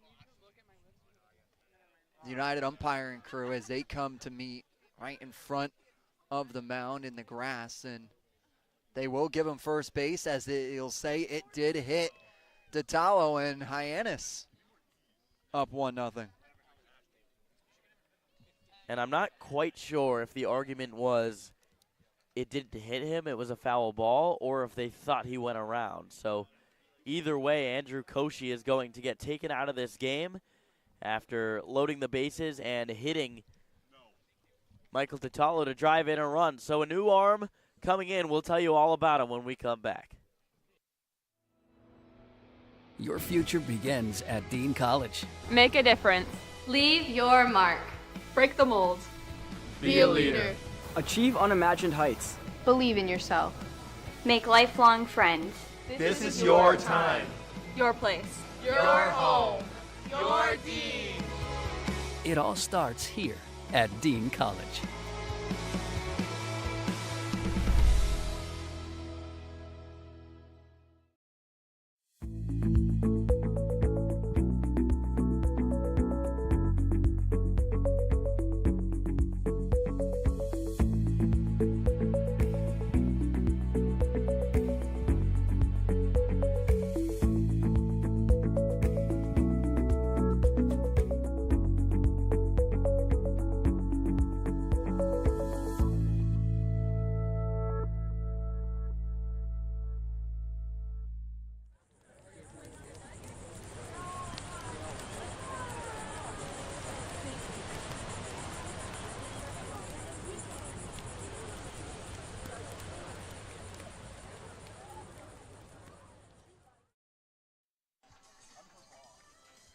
They'll bring on the lefty DJ Primo out of LSU to face Eddie Pelk here with one out and the bases loaded in the sixth inning.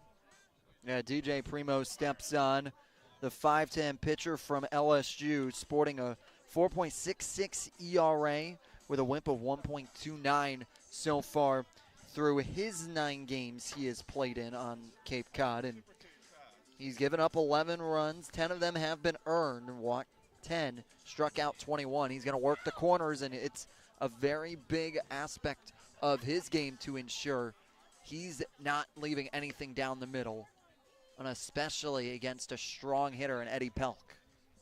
Now DJ Primo getting brought in to face the lefty Pelk, but he is really a left-handed specialist. 72% of the pitches he threw this past season were to left-handed batters, and if he's able to get the double play here, he will not have to face Snow, but otherwise he will, who is a righty, as the first pitch is inside to Pelk, 1-0.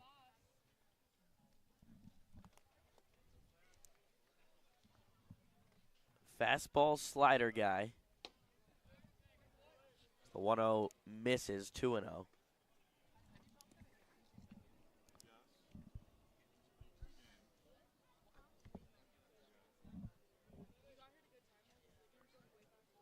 To Pelk. Fouled off left side. Will it get out of play? Cuvée giving it a look, and yes, it does.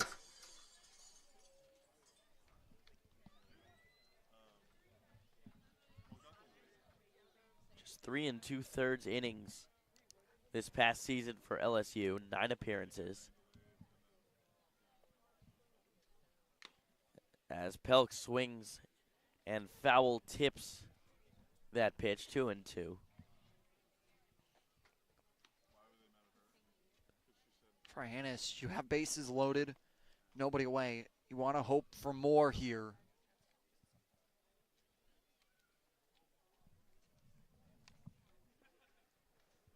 Two balls, 2 strikes, bases loaded for Pelk. He hammers one into left center field, rounding third and scoring is Cavill. Here comes Bowles, and it is a 2-run single for Eddie Pelk.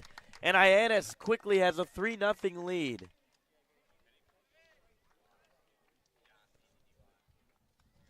What a very strong hit from Eddie Pelk. And once again, Eddie Pelk, since coming in, has not taken long to adjust and gets a big 2 RBI single that's able to bring in Cavill and Bowles, and continues Eddie Pelk's hot start to the summer. And Primo, brought in as a left-handed specialist, doesn't get the lefty out and will now, with 1 out, have to face Hyannis' best hitter this season, Eric Snow, the right-hander, with runners on first and third and 1 out. We'll see how aggressive Mitch Carricker is here. Does he send Eddie Pelk? Primo kicks and deals low, 2-0. I would give him maybe one more pitch here, and then I would assume, with how aggressive Mitch Carricker has been over the summer, to try and force a throw from Brody Donay and see what they do with runners on the corners. 3-0 pitch, and now might be the spot where you decide to hold off on that. Donay, a very strong arm. Already threw out a runner.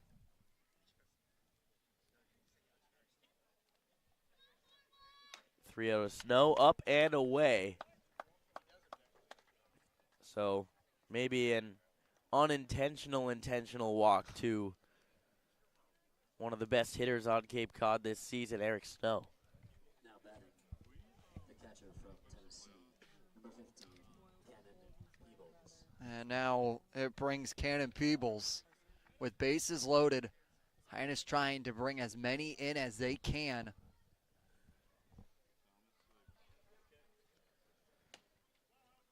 Cannon Peebles at the plate, looks at a ball outside. 5 straight balls from the LSU Tiger, DJ Primo.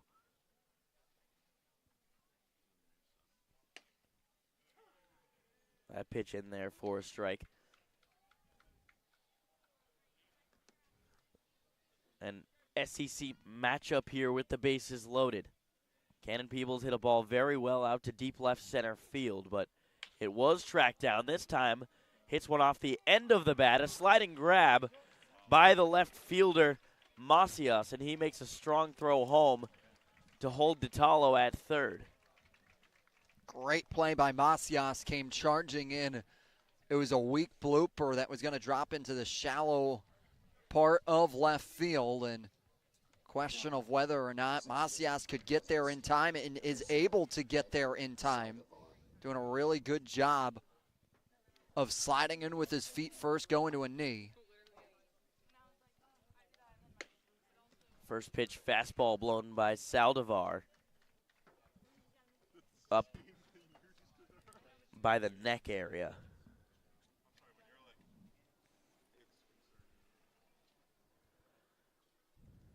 Saldivar choking up a couple inches on the bat for the lefty-lefty matchup.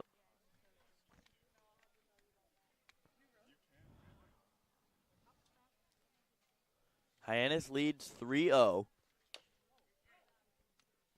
Chopped foul right around home plate, and Saldivar in a 1-2 count. For Saldivar, looking to try and shorten up here. Opened his summer with a double in the second yesterday. 1-2 to Saldivar. Swing and a miss, strike 3. But Hyannis, 3 runs on 2 hits, no errors. And they have a 3-0 lead going into the bottom of the 6th.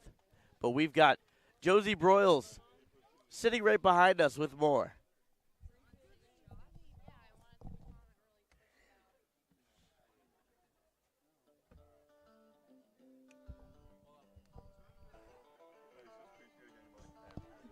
Thanks, Josh. Yeah, I want to comment really quick. We have an awesome 3-0 lead right now for the Hawks, but it's actually King Kepley, one of his first off days of this season, probably resting up for the big all-star game tomorrow. But, you know, I in my opinion, and I think in most people's opinion, it's really good to just take an off day every once in a while. I want to comment on a couple of quotes that Mitch Carricker gave one of our writers yesterday about just really being able to tell the difference that players on the Hawks right now are just kind of playing looser, having a little bit more fun with each other. And I do think off days do kind of help that, not only for bonding, but just kind of taking into consideration that they need to just kind of take a couple breathers, relax a little bit. You know, Sean Riley said himself, he said, you know, baseball, it's not life or death, it's a sport, and you should enjoy playing the sport that you love to play. And even today during my interview with Reed Mooring, he made some comments about their daily hacky sack that'll take place in the bullpen kind of pre-game. So it just kind of shows that the team is kind of getting a little bit better on taking that downside, resting up, and just kind of having fun and maintaining that kind of mindset when going into the fields, and especially going into the All-Star game for Kane tomorrow. Thank you, Josie. And yeah, that really makes me think about our conversation yesterday with Blake Cavell, where he talked about, I was saying to him, hey, like, you guys have got a fun coaching staff in there. Like, what's it like dealing with them on a day-to-day basis? He's like, well, it's great. I mean, they have to deal with us too. So that just kind of shows you, you know, the amount of fun that this team has. Trying to stay loose and, you know, have gone through a couple of rough patches throughout the year, but have done a nice job to bounce back here and there. As Ryder Helfrich shows bunt on the first pitch, but pulls it back 1-0.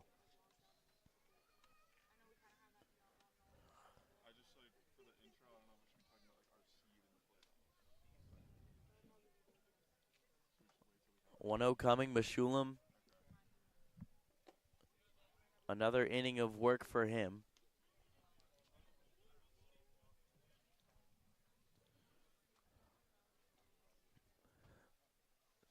(2-0) now. Meshulam came in last inning. It's the pitch outside. Allowed the first 2 runners on base, and then a bunt moved those runners over. It was second and third with 1 out, and then he got out of the inning unscathed. A nice job to work out of that one. Now 3-0 behind Ryder Helfrich.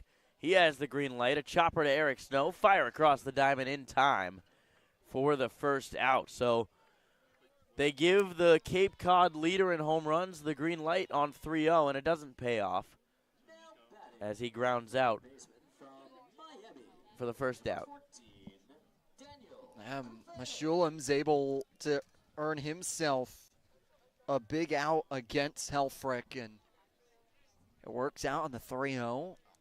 Had an opportunity there and thought he saw the pitch he wanted, just couldn't time it up well. Cuvée fouls the ball off of his front foot. 0-1.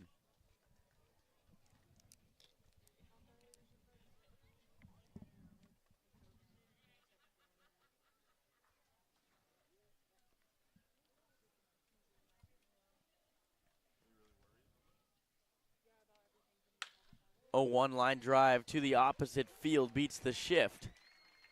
And Daniel Cuvée has his first hit of the game. He's now 1 for 3. Now Saldivar up above the second base bag, and with a well-struck ball, he's able to sneak it by on the right side. Doesn't get any easier for Meshulam. He's got to take on J.D. Rogers, but the double play is open and is available. Rogers, the left-hander, up at the plate now. Pitch at the knees or a little bit below it for ball 1. Rogers has reached base safely both times he's been to the plate today, 1 for 1 with a walk. First hit of the ball game came in the second inning off his bat. 1-0 in there for a strike, 1-1.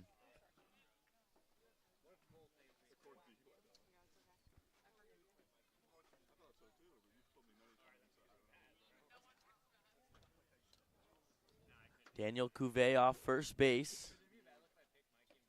Meshulam deals in the dirt, 2-1.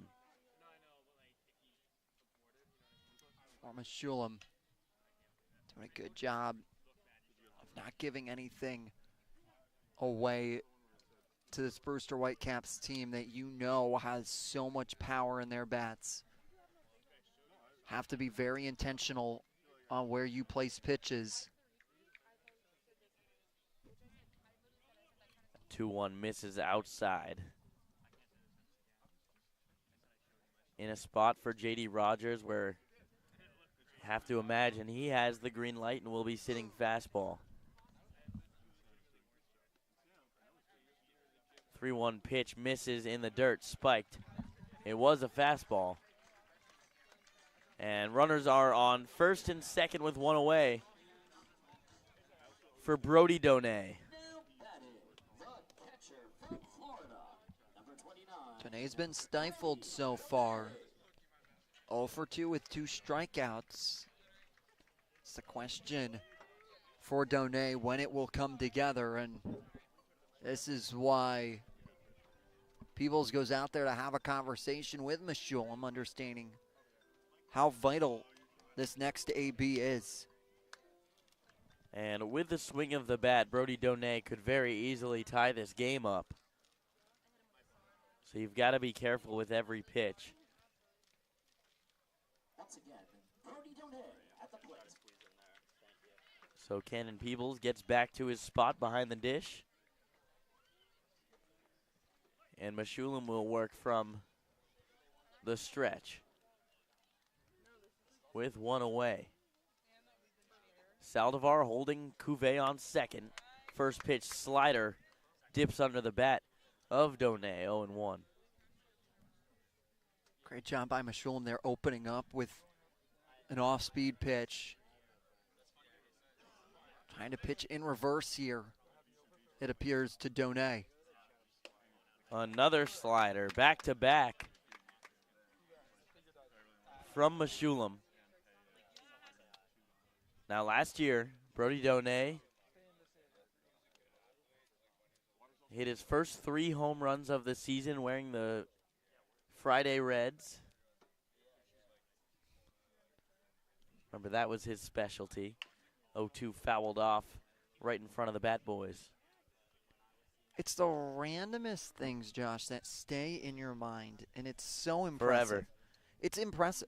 Like, I broadcasted every game Brody Donay hit a home run in last summer, and I couldn't even tell you that. Wow. Heck of a stat pull there. Josh Analytics. It's the small stats that matter, as Brody Donay not getting a home run in this at-bat. 0-2, he goes down swinging on the slider in the dirt. And there are 2 outs now for Colby Shelton. Great deal from Aaron Meshulam, off and away, being able to get a strikeout, and once more, Hyannis 1 out away from putting this thing to bed in this middle third of the game and see themselves to the 7th.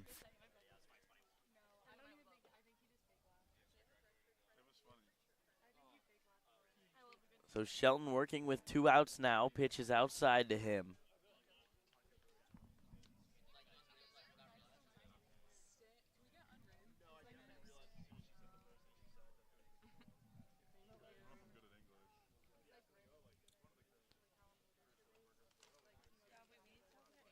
(1-0) coming to Shelton, just misses the outside corner.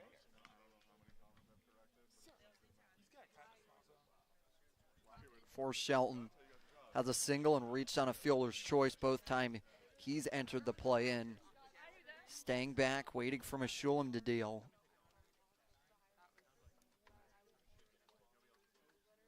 Two balls, no strikes. Make that 3 balls, no strikes. Brewster, when it comes to OPS and hitting with 2 outs, they're middle of the pack, 5th in the Cape Cod League with a .664 OPS in those situations.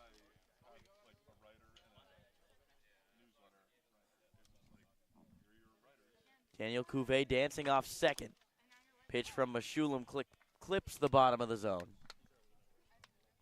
That comes in right at the knees, riding it the entire way. For Meshulam, looking to try and work out of here and get a big 3rd out. 3-1 in the dirt, and Meshulam walks the bases loaded for Dallas Macias. Macias does have a hit today, 1 for 2, as Mitch Carricker sees that and will make the trip to the mound. He will talk to Meshulam momentarily, has not made the signal yet. No, he has. As a new arm coming in, and we will go to break. So when we come back, it'll be Chandler Dorsey to try to get the last out of this inning before giving up any runs. We've serviced over 5,300 customers on and around Cape Cod for almost 40 years. We install and service your heating and cooling system, and our #1 goal is to ensure we do the best job we possibly can to make our customers happy. You have the triple cheerleading squad for Bork sitting here. They repaired our heating system, took care of our air conditioning system, and they set something up with the remote system that they installed for us as well. Yay, yay, yay for Bork. We love them. Give us a call when you're in need of HVAC services. Hope you enjoy the game.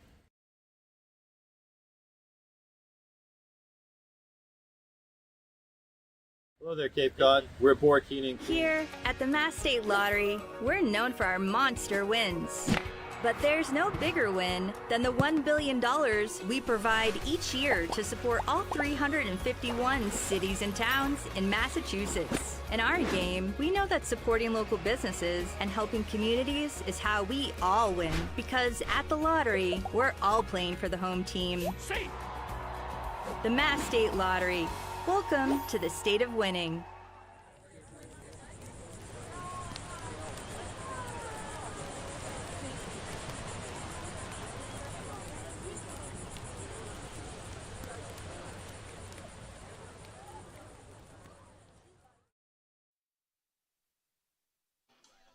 Bases loaded, 2 outs. Chandler Dorsey in as the fireman with the #8 hitter Dallas Macias into the game. Dorsey out of Southern Florida has been good in his 2 innings of work so far this season for the Harbor Hawks. Has not given up an earned run yet, although the runners on base right now are the responsibility of Aaron Meshulam. Just needs to come in and really find 1 out for Hyannis. They know it's there. The pitching staff has been there when they needed it the most. And for Dorsey, future LSU Tiger has to come in and find himself quickly. There's no room for error with bases loaded. And a 3-run lead against the Brewster Whitecaps team. Still don't feel safe. No, you certainly do not. With a roster 1 through 9 that can truly hit with the best of them. And Dallas Masia is a perfect example of that. Macias, 297, a 409 on base percentage, and 4 RBIs in his 37 at-bats this season. Dorsey kicks and deals. Fastball. Make that a cutter in the outside part of the plate for a strike.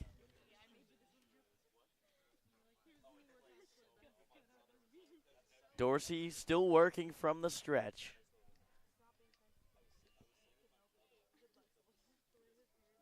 Features a fastball and a slider. Foul ball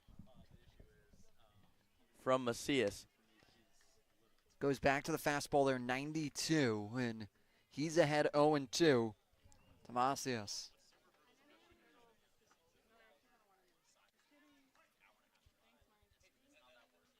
His fastball can get up there, 95, 96 is what it tops out at.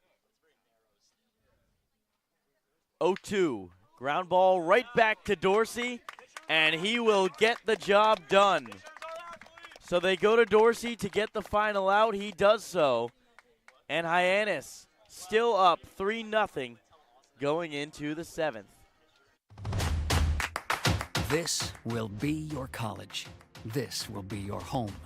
This is where you will join a community that supports you, cares about you, pushes you, cheers you on, challenges you, inspires you, helps you reach your dreams. Open your eyes to opportunity and your mind to possibility. Your future begins here. Make a difference. Leave your mark. Break the mold. Be a leader. Achieve unimagined heights. Believe in yourself. Make lifelong friends. This is your time. Your place. Your home. Your Dean. It all starts here at Dean College.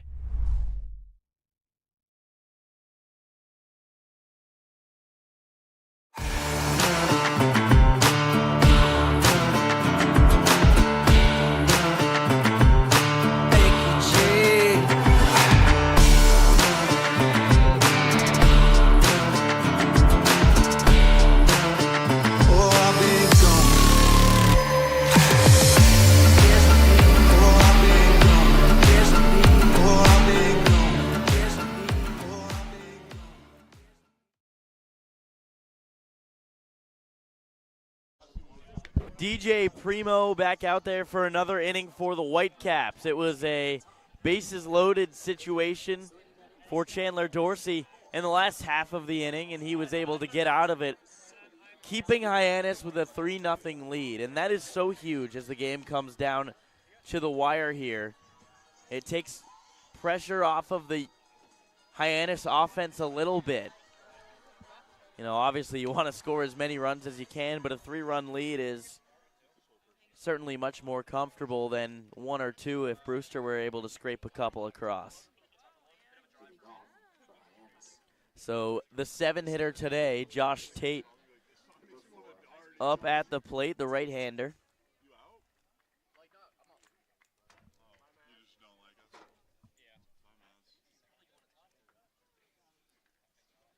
Hyannis just 3 hits today, but they've maximized on them. And they've taken full advantage when they have been given the opportunity to come in and score, and that's what you got to be for Hyannis. Taking advantage when it is provided. Josh Tate back up the middle, one hopper and awkward fielding opportunity for the second baseman, Caden Kent, who throws to first and narrowly beats Josh Tate, who thinks he might have been safe. Josh Tate out of the box, dropped the bat, and saw it was going to be a tough play for Kent, who fielded it close to him on the one hop, out by his groin, and was able to bring it back over and fire over. But with Tate being able to get out of the box so quick, made it a play that he had to get over quickly to first. First pitch to Cavill in there for a strike. Cavill in his first game using his bat from Banana Ball. 0-1 in the dirt, 1-1. And it's worked for him. Yeah. 1 for 1 with a walk. Coming into today, he hadn't had a hit since the last time these two teams faced off here at Stony Brook Field. And with a bat like that, we asked him on the broadcast yesterday, do you have a name for it? I feel like a bat with that much personality, you got to give it a name. He takes a pitch inside, 2-1. And without hesitation, he goes, Steve Irwin. How would you describe Steve Irwin? I guess he was probably a zoologist, but also, I guess, dealt with Australian animals as he Cavill fouls one back. I would say animal enthusiast and television celebrity. He is called as Australian zookeeper and conservationist, but certainly also a television personality. 2-2 inside to Cavill. He's worked the count full. And now Blake Cavill doing a good job putting themselves in a spot. And he works the walk on base for the third time today. And I think he's got his new bat for as long as that has some juice in it. Jackson West picking it up and giving it a good look. So the number 9 hitter, Carson Bowles, who had a big opposite field single, ended up coming around to score. Comes up with 1 out runner on first base.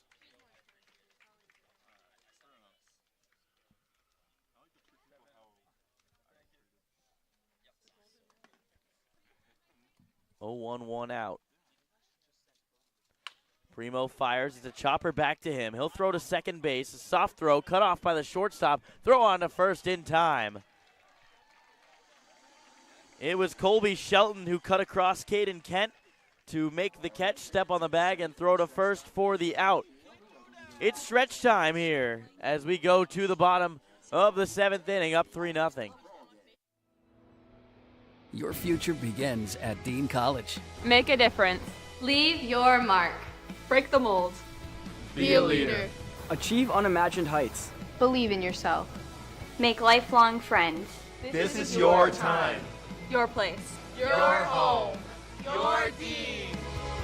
It all starts here at Dean College.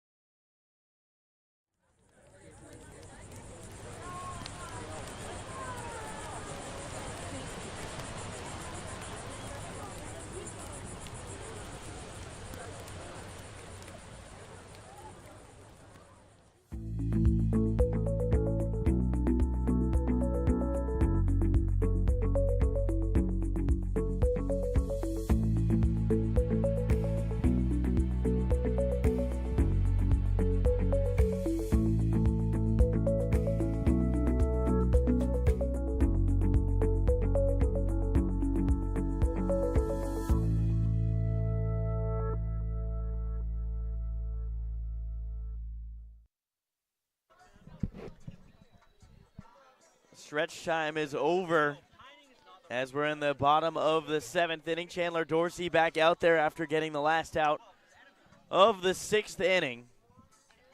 Looking to shut down Brewster here with the 3-run lead. And with it being the bottom of the 7th, it's a great time to let you in on what's happening around the league. Now, one game still not active yet, and that's YD and Chatham, still 0-0 between the Red Sox and the Anglers. In the middle of the 2nd, it's 4-1. Commodores over the Firebirds currently at Eldridge Park.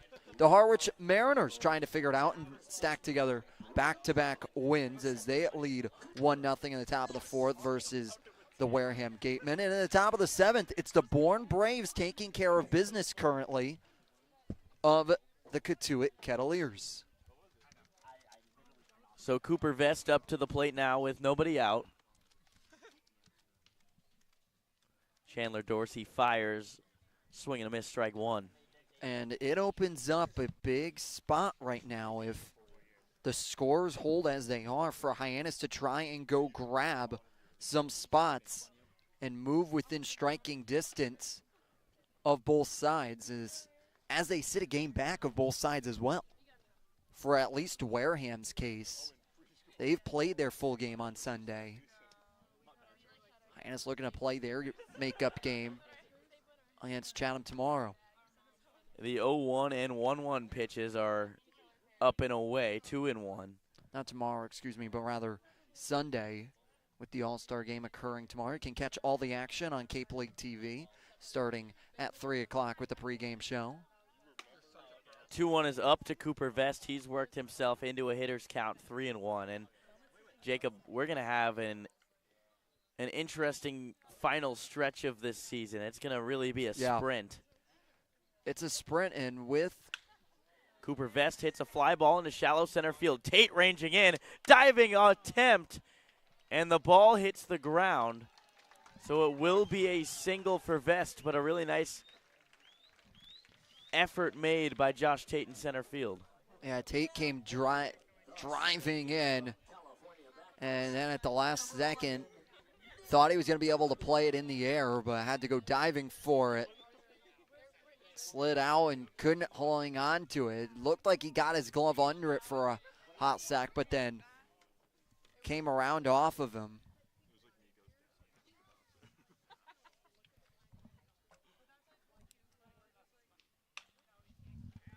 Dumanel takes a big first swing and pops the ball foul.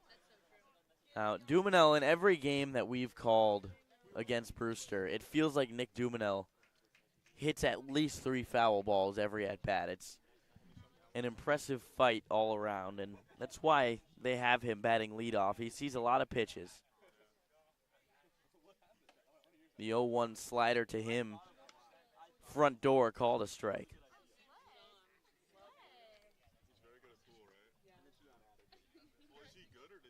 Now back to the standings a little bit. It's 3 games separating Cotuit, Hyannis, and Wareham. And I think that's going to be the biggest race to look at as the season comes to an end, as Dumanel fouls another one back. It will be the biggest question, understanding how important with the new playoff format, who will be able to get the home seed. 0-2, nobody out. Cooper Vest leads off first base. Swing and a miss at the high fastball. Dorsey perfectly placed top inside corner. And Dumanel is the first out of the 7th inning. And you look at that race. Having home field advantage for the single elimination, 1 game opening round is huge. And especially for Hyannis, 14-3 at McKeon Park. If they can be home and host a playoff game, it would be important, and you feel it is very important. And the entire month of August for Hyannis is Western Division opponents.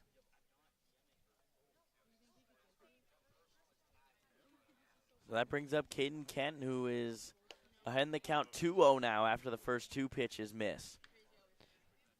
While you have the Chatham makeup on the 28th, ending that series, it'll be at Wareham, then versus Falmouth on the 30th, at Cotuit, Bourne, Wareham, and you finish off with YD as the lone Eastern Division team over that stretch. 2-0 fouled back, 2-1.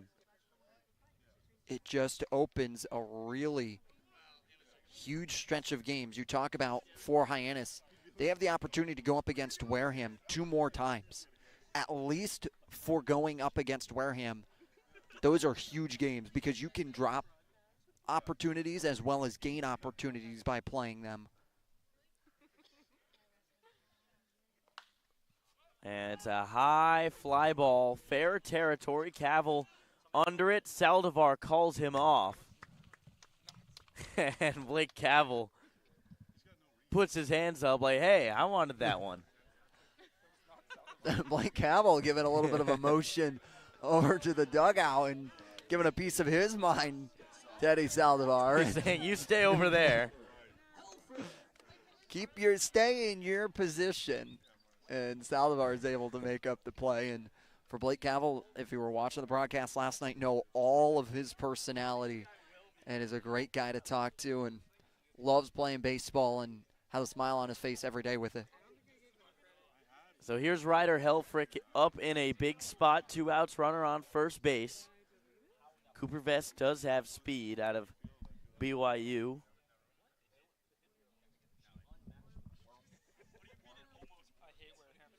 Vest, just 2 stolen bases on the collegiate season. Is that one in there for a strike?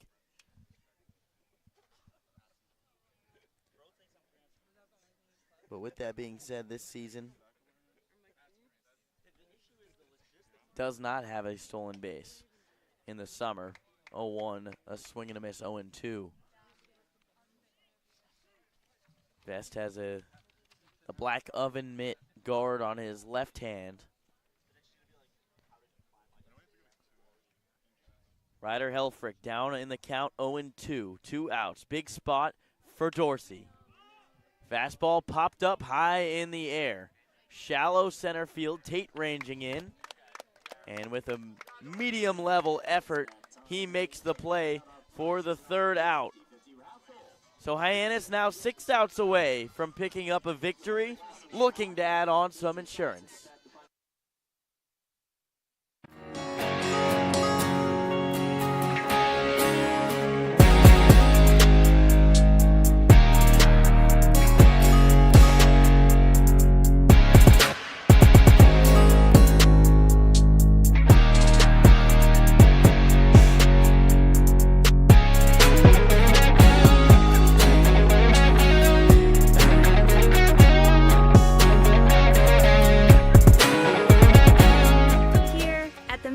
Lottery, we're known for our monster wins.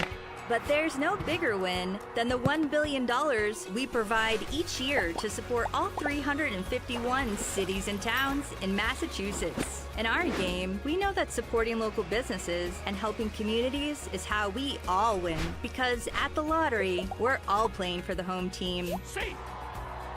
The Mass State Lottery. Welcome to the state of winning.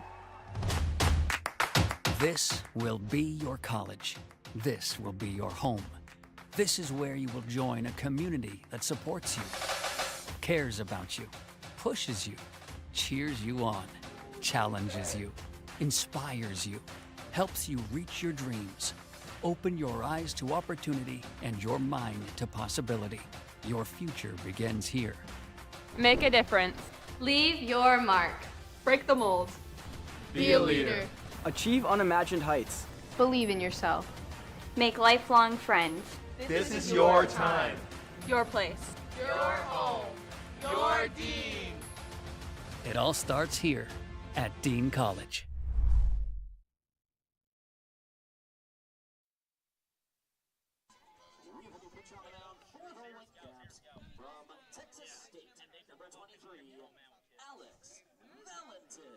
Top of the 8th inning, Jackson West steps to the plate. And Brewster will throw a new arm out there. It's Alex Valentin, just activated today for the Brewster Whitecaps. The Texas State Bobcat, or future Texas State Bobcat, coming from Nova Southeastern Community College. Jackson West tries to drag bunt that time, running out of the box, but whiffs on it, 0-1. Valentin activated today from Nova Southeastern Community College. Misses low and away with a slider. Comes in through 12 appearances with them. Fly ball from West, left side out of play. Valentin redshirted his first season He went to Miami. That's the U Miami, not Miami, Ohio. Went there, did not play, transferred, went the JUCO route, and now will find himself in Texas State this fall. West high fly ball left field. Ranging under it as it was misread for a moment by Macias, but ends up sprinting in and to his right to make the out. West reaching out for poking it into left field. Macias thought it was going to be a fly ball straight back to him, but kept trailing, going closer to the left field foul line, and at the last second does a good job being able to get over to it. So with one out, it's Michael DiTallo at the plate, looks at a pitch down in the dirt for ball one.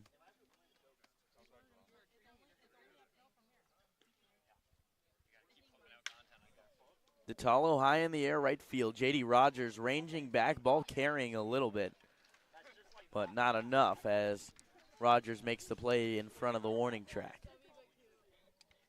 The two high fly balls back to back, and Hyannis down to their last out here at the top of the eighth pretty quickly. And it's Eddie Pelk in a lefty on lefty matchup.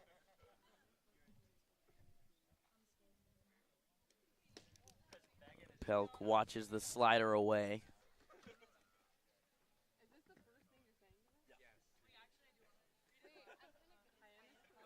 One 0, 2 outs. Pelk looks at the slider that time on the outside part of the plate. 1-1.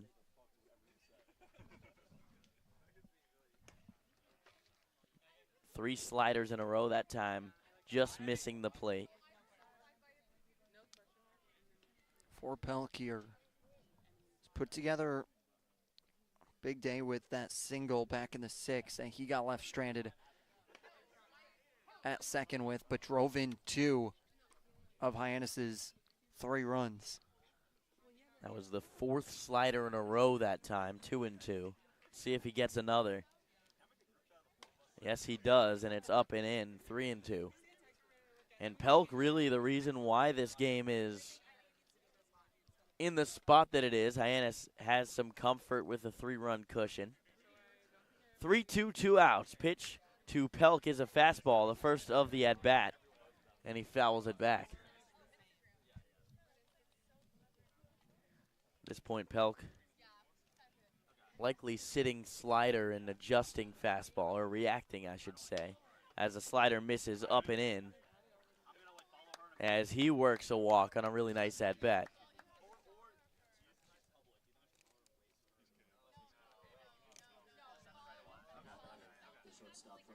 And now Eric Snow steps in, one of the hottest batters on Cape Cod over the last week or so, and has been disciplined and really shows his growth as a batter. First pitch outside to him on the fastball.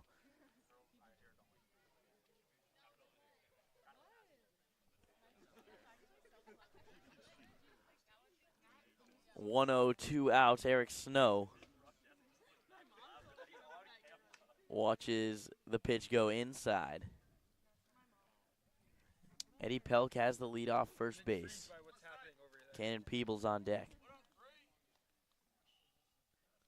2-0 to Snow. Ground ball left side. Cuvée can't quite field it as it hops over his glove. Eddie Pelk will round second, stay right there. And it's runners on first and second now for Cannon Peebles. Now, you look there, and Eric Snow stays hot and gets himself aboard. Like you touched upon, Josh, sometimes it pays to be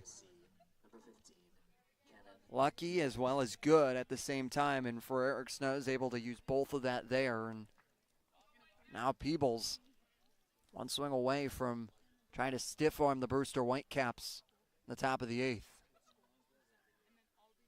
Peebles swings at the first pitch, almost the same ball to Cuvée. He'll go the short way over to second base and retire the side. So Hyannis threatens with 2 walks with 2 outs in the 8th, but it's not enough to get a run home, but they still have a 3-0 lead, and we will go to our good old buddy, our good old pal, Matt Coates. Thanks for that, Josh. Josh, you mentioned it earlier in this game, but I want to give the full story to our viewers at home. For those watching last night, you'll have heard me talk about Blake Cavill and the new bat he is finally sporting tonight. Aussie Drop Bears bat that he got when playing banana ball against the Savannah Bananas just a few short days ago. Took about a week off from Hyannis, went to play banana ball. His family flying in from Australia to come watch him. Saw him using it for the first time yesterday in batting practice. He wasn't in the lineup yesterday, though. So today, first time we see him use it in Cape Cod Baseball League action. And Josh, like you mentioned, there's some juice in that bat so far. 1 for 1, 1 run scored, and 2 walks drawn for Blake Cavill. Very productive day for him at the plate with this new bat. Maybe he can go on and run with it. Hopefully, only time will tell, though, guys. Time will certainly tell, and today's any indication, it has paid off for him. Someone also doing a little bit of extra work today, Ray Korn, breaking out the USA BP top that he had from when he was a coach on the USA national team. Yes, he was, Jacob. Broke out the USA shirt when he was a coach, went to Cuba in the 90s for the Olympics. Today, as we know, opening ceremonies for the Olympic Games. Really excited for it. Asked Ray, I said, Ray, you excited to watch the Olympics?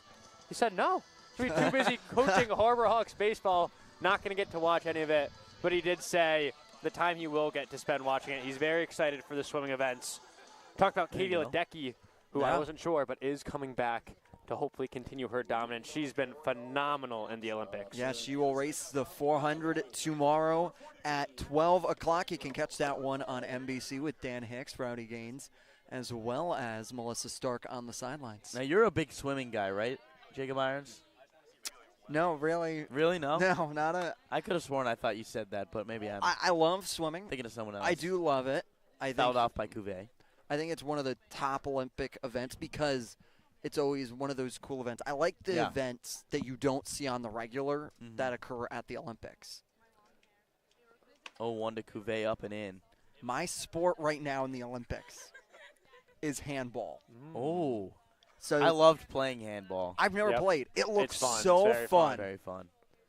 Intern handball? Add that to the list, please. Yeah, I'm fully in.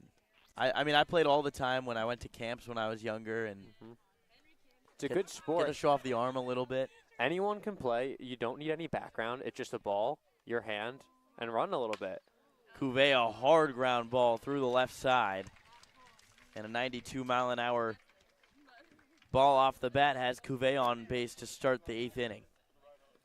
I think handball's up there on one of the events that you'll see at the Olympics. But another one that I'm interested to see is field hockey. I think field hockey with Aaron Matson and this USA team that has looked really solid over the last couple, trying to advance themselves and get themselves into the conversation. They haven't won a medal in U.S. field hockey, and I feel this is the team that can do it, especially with all the talent they have from the collegiate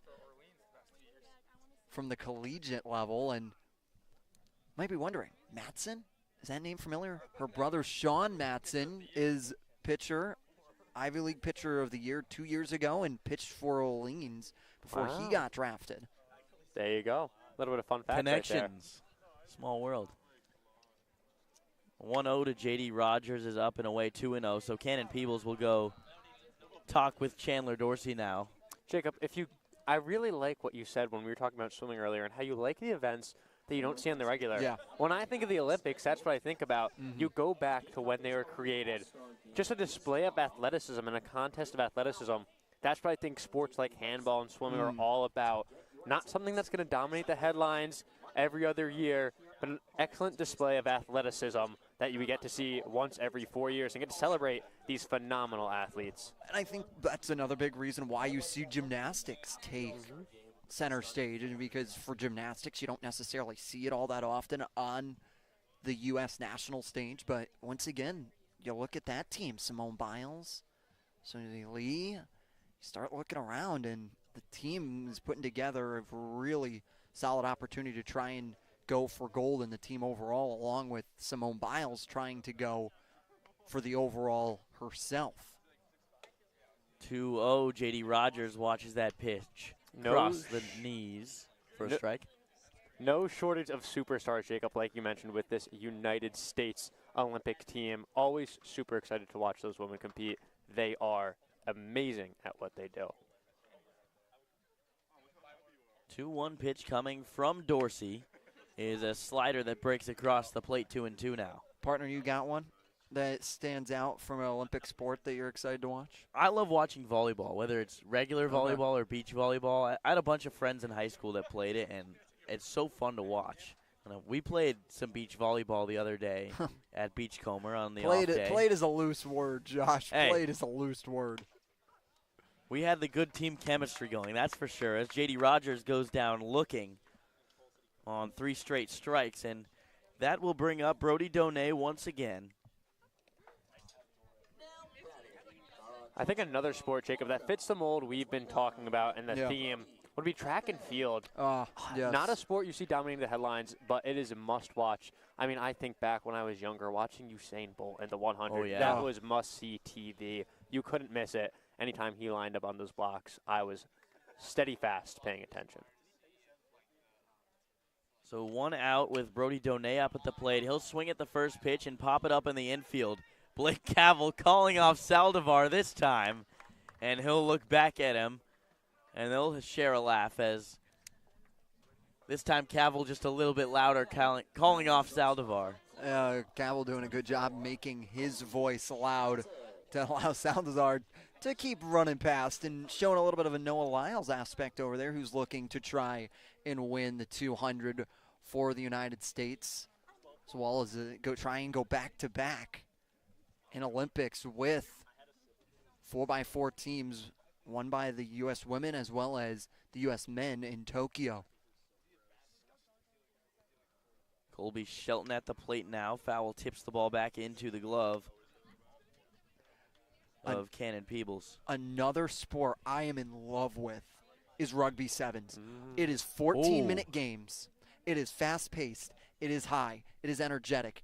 It is about as fun of a sport as you can watch in the Olympics, I think, from a team aspect. Jacob, one of our analytics interns, Richard, actually a former rugby player himself, was watching the sevens before the game yesterday. At one point, he told me U.S. was about to play. And I see him just what I thought was a little bit later, and he said, the game's almost done. I said, how could that be? You told me they hadn't started yet. 14-minute games, like you mentioned, Jacob. Wow. High intensity, very short, cannot miss a beat there. I loved it. Once again, I thought it was just a highlight clip, and I was watching the highlights on delay. And then when I had to do a little bit of research.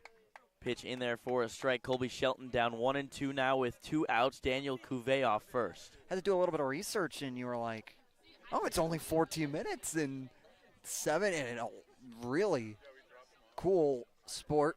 Didn't realize how good Fiji was. Have never lost an Olympic match.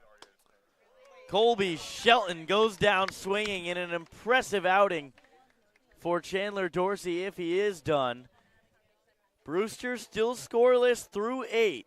Let's see if Hyannis can pick up some runs in the top of the 9th. Thank you, Matt Coates, for joining us to talk some Olympics. Thank you guys for having me. Pleasure as always. And hopefully we can get a Harbor Hawks win in the next inning.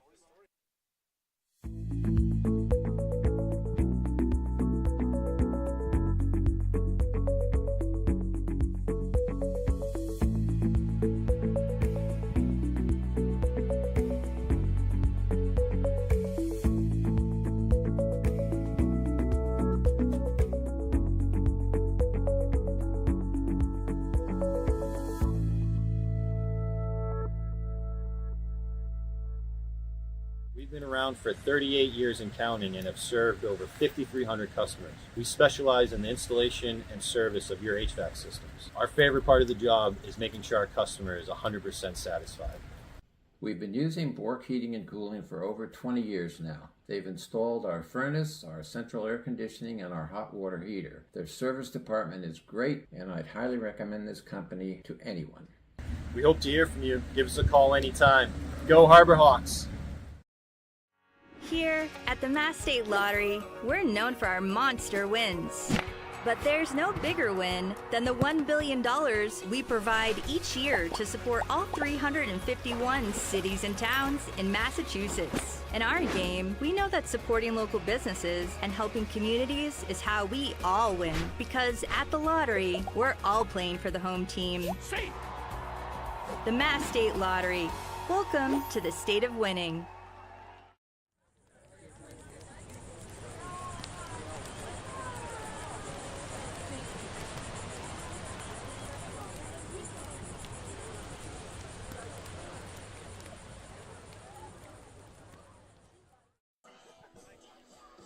Top of the ninth, Josh Tate leading things off, or make that Eddie Saldivar leading things off for the Hyannis Harbor Hawks, and they will face the new wing for Brewster, Darian Smith from Southeastern University.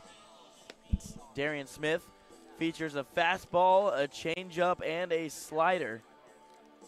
And this past season was very, very good, to say the least. 17 appearances, 16 starts, 96 and a third innings pitched, a 1.87 ERA. So he was absolute nails. 130 strikeouts to just 21 walks. So obviously a lower level of play, but he's still got to get the outs no matter where you are. So we'll see how that translates, as he did play for Brewster last season. 11 2/3 innings pitched, 5.4 ERA. And with the sun starting to set, gives way to a beautiful evening here at Stony Brook Field. Temperature has been beautiful up until the last half inning. Got a little bit of a chill in the air, but other than that, can't ask for too much more, as Hyannis looking to try and place themselves on the winner's side and try and pick up a big game, especially with the scores as they hold currently. That one popped up. A little bit more of a score update. Harwich extending their lead as they lead 3-0 over the Gatemen in the top of the fourth. And then Cotuit and Bourne has the Braves out in front 6-1 at Lowell Park. Things going well for Hyannis across the league. It's just a matter of if they can wrap this game up, as Saldivar's first two pitches he sees are foul balls popped up. Now the 0-2, another one right back into the netting behind home plate.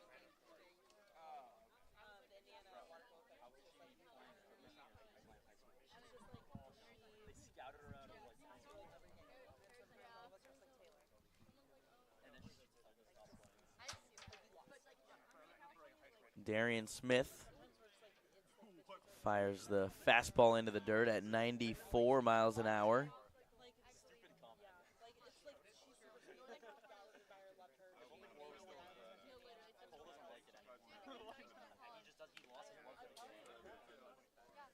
Fouled straight back.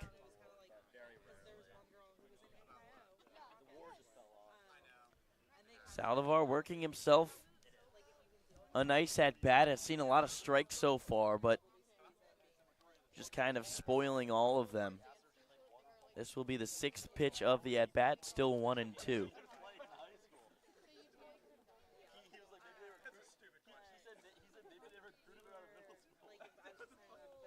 Pitch from Smith, fouled back again.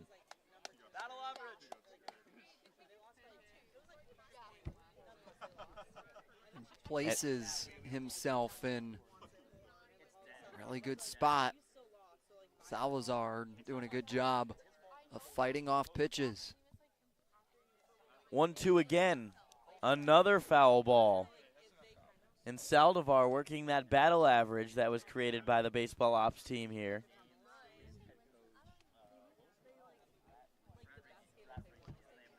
This is part of their identity. Hyannis is using the analytics to their advantage and being a part of the growing push in baseball to use front offices and having the numbers tell a little bit of the stories.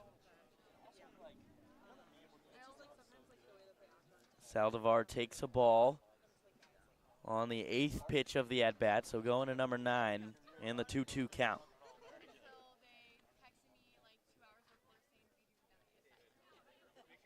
Darian Smith, a slow windup. Glove goes over the head, and Saldivar hits that one out of the dirt.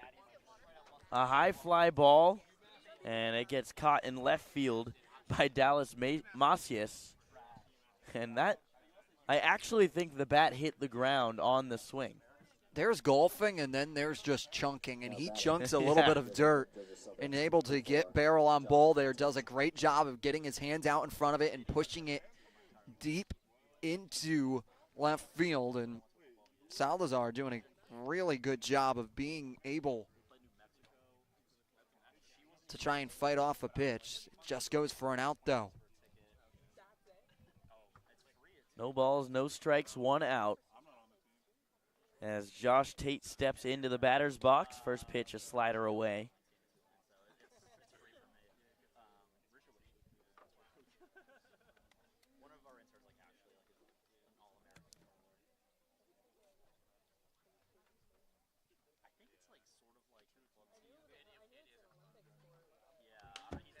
Tate pops one up, foul out of play right above our heads.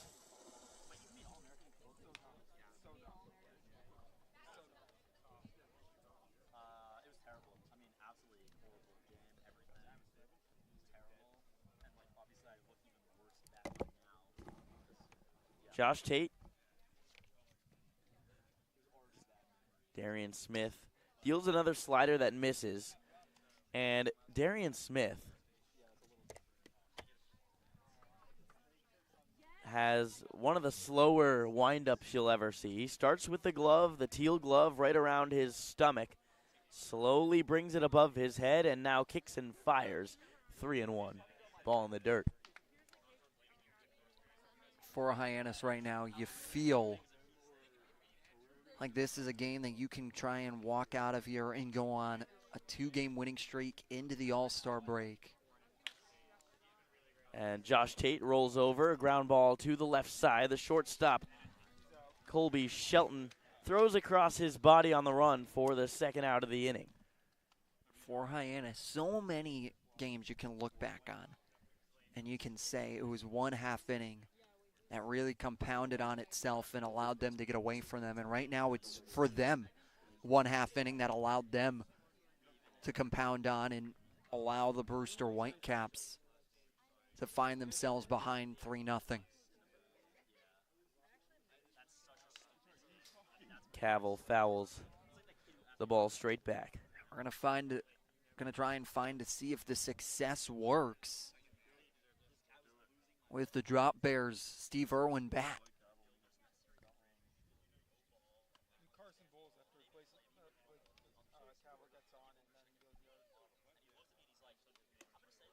Blake Cavill takes a half swing and goes around 0-2, 2 outs now. Yeah, wanted that swing back as soon as he went around with it.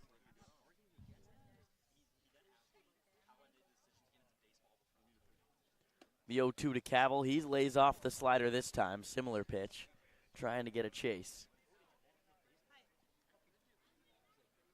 So Brewster in an interesting spot where they actually have a worse record than Falmouth, who right now is sitting outside of the playoffs. But Brewster comfortably in the playoffs right now. As Cavill takes a check swing, grounds it to shortstop, firing over as Shelton. And it's a 1-2-3 inning for Darian Smith. So it'll be a 3-0 lead for Hyannis. They need 3 more outs. It'll be a new pitcher to try to get him. We'll tell you about him when we come back. Your future begins at Dean College. Make a difference. Leave your mark. Break the mold. Be a leader. Achieve unimagined heights. Believe in yourself. Make lifelong friends. This is your time. Your place. Your home. Your Dean. It all starts here at Dean College.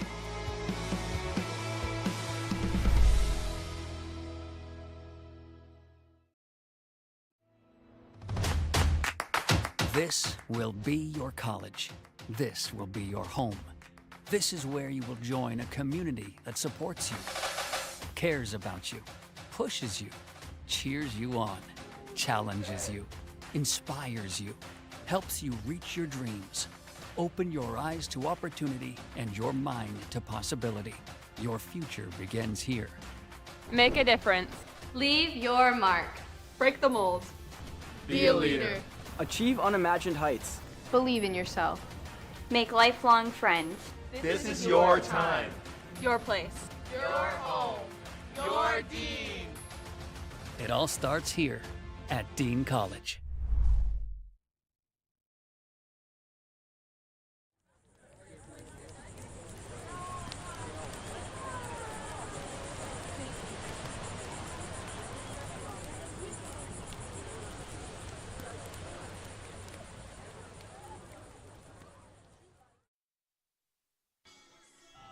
Joe Stieber on to try to shut the door on this Harbor Hawks potential victory that is 3 outs away from being completed.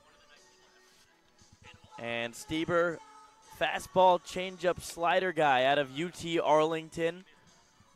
Had a 3.71 ERA this past season on 21 appearances out of the bullpen. 26 2/3 innings pitched. And opponents hit .303 off of him this past summer, looking to get things going here for the Harbor Hawks and go into the All-Star game on a positive note. Yeah, go into it on a positive note, especially with a huge week of games looming. And to go in and feeling as confident as they are, I think shows you a huge opportunity.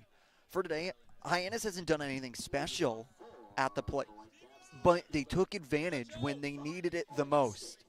And when they had the most opportunity, back in the 6th inning, getting 3 across and have 3 hits to 3 runs. And for Stieber, it is a huge spot for Hyannis to go in happy. First pitch was low to Macias, 1-0.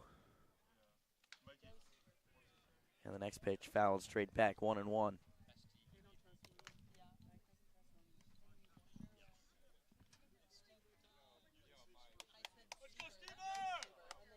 Stieber, a teammate of Austin Wallace, who has been a pivotal part of this Harbor Hawks operations team, but also in the dugout for them, working with a lot of the pitchers. He himself, a pitcher at UT Arlington.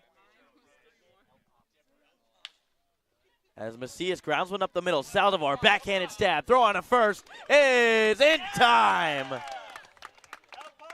Saldivar showing off the glove to get the first out of the 9th inning. Saldivar doing a great job deep over at the second base hole, able to feel on the back turn of his glove and throw across the diamond, showing off a cannon that he has. So it's the 9-hitter Cooper Vest to try to get things going for Brewster here with 1 out.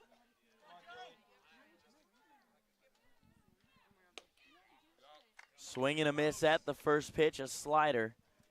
0-1. Make that a changeup.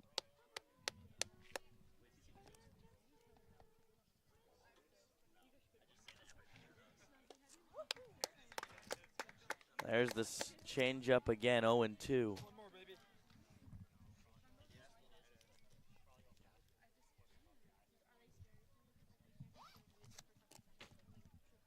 The 0-2. He tries the changeup again, but can't get the chase this time.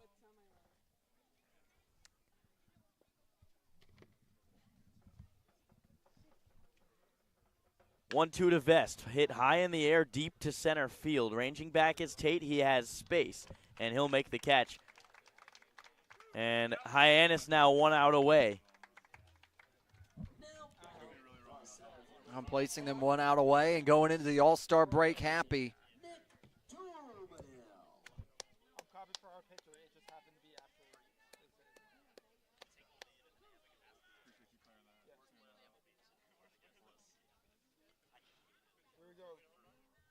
Stieber deals to Dumanel. Pitch in the dirt on the slider. 1-0.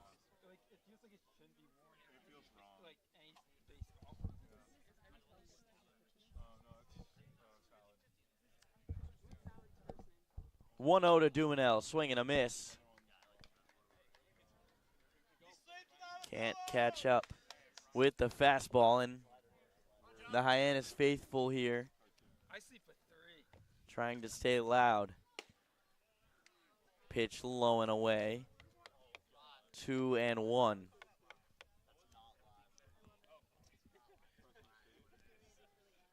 Dumanel, the leadoff hitter. The final hope for Brewster. Chops one foul, and the Whitecaps are a strike away. And the Hyannis Harbor Hawks are away from putting 2 wins together, going into the All-Star break, and putting themselves 1 game back. The Cotuit Kettleers in Wareham Gateman. Dumanel fouls the 2-2 off. It wouldn't be a Nick Dumanel at bat without a foul ball with 2 strikes. He has been doing a great job at the 2-2, and Stieber looks in to Peebles, gets the sign, deals from the windup. Line drive towards Snow, and it gets through for a base hit. It is a 2-out single for Nick Dumanel, and Caden Kent will come to the plate to try to keep things alive. And for this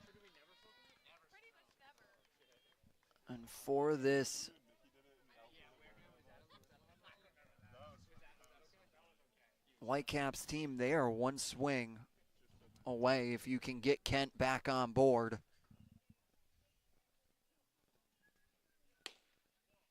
Kent looks at that pitch outside. Wouldn't be surprised to see Dumanel running. Would likely be a defensive indifference situation. I don't necessarily know if you try and send him there, especially with his run being meaningless. I think it's more important you keep him on base.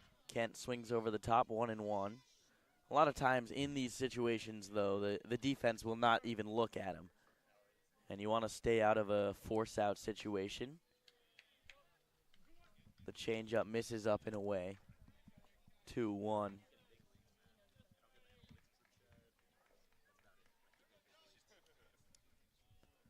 Joe Stieber working from the stretch, 2-1 deals. High fly ball, deep right field. Going back Pelk, turning around, and this ball is gone. It's a 1-run game. Brewster has scored their first 2 runs. We got ourselves a ball game. And just like that, Josh, I told you the Brewster Whitecaps were 1 swing away. And it doesn't get easier with Caden Kent coming in. And now Ryder Helfrich, the leader in Cape Cod Baseball League homers, now stands in to take on Stieber. And the Harbor Hawk coaching staff putting their trust. Joe Stieber still out there and working. First pitch to Helfrich is down, 1-0. Now, you can't really pitch around Helfrich because that would bring the game-winning run to the plate in the form of Daniel Cuvée as Helfrich fouls one down the left field line, 1-1. No, if you're Hyannis, you go attack Helfrich and give him the best of your best right now. For Helfrich, one thing that's scary is the fact that he's 0 for 4, and you know he's due for something. Swing and a miss over the top. A slider.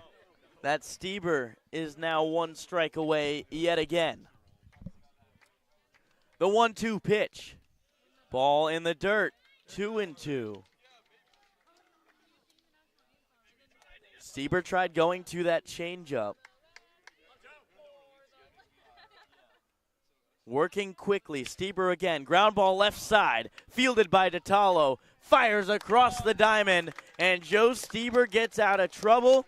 Hyannis get out those broomsticks. They sweep the Brewster Whitecaps in the season series. and they get up their second win in a row going into the All-Star game. 2 wins back-to-back, and they will go into the All-Star game tomorrow in a big spot, and they played really good baseball over these past 2 days, and you feel confident going into the big week they have ahead that they can have a huge opportunity to try and go move up into the playoff picture and have home field advantage.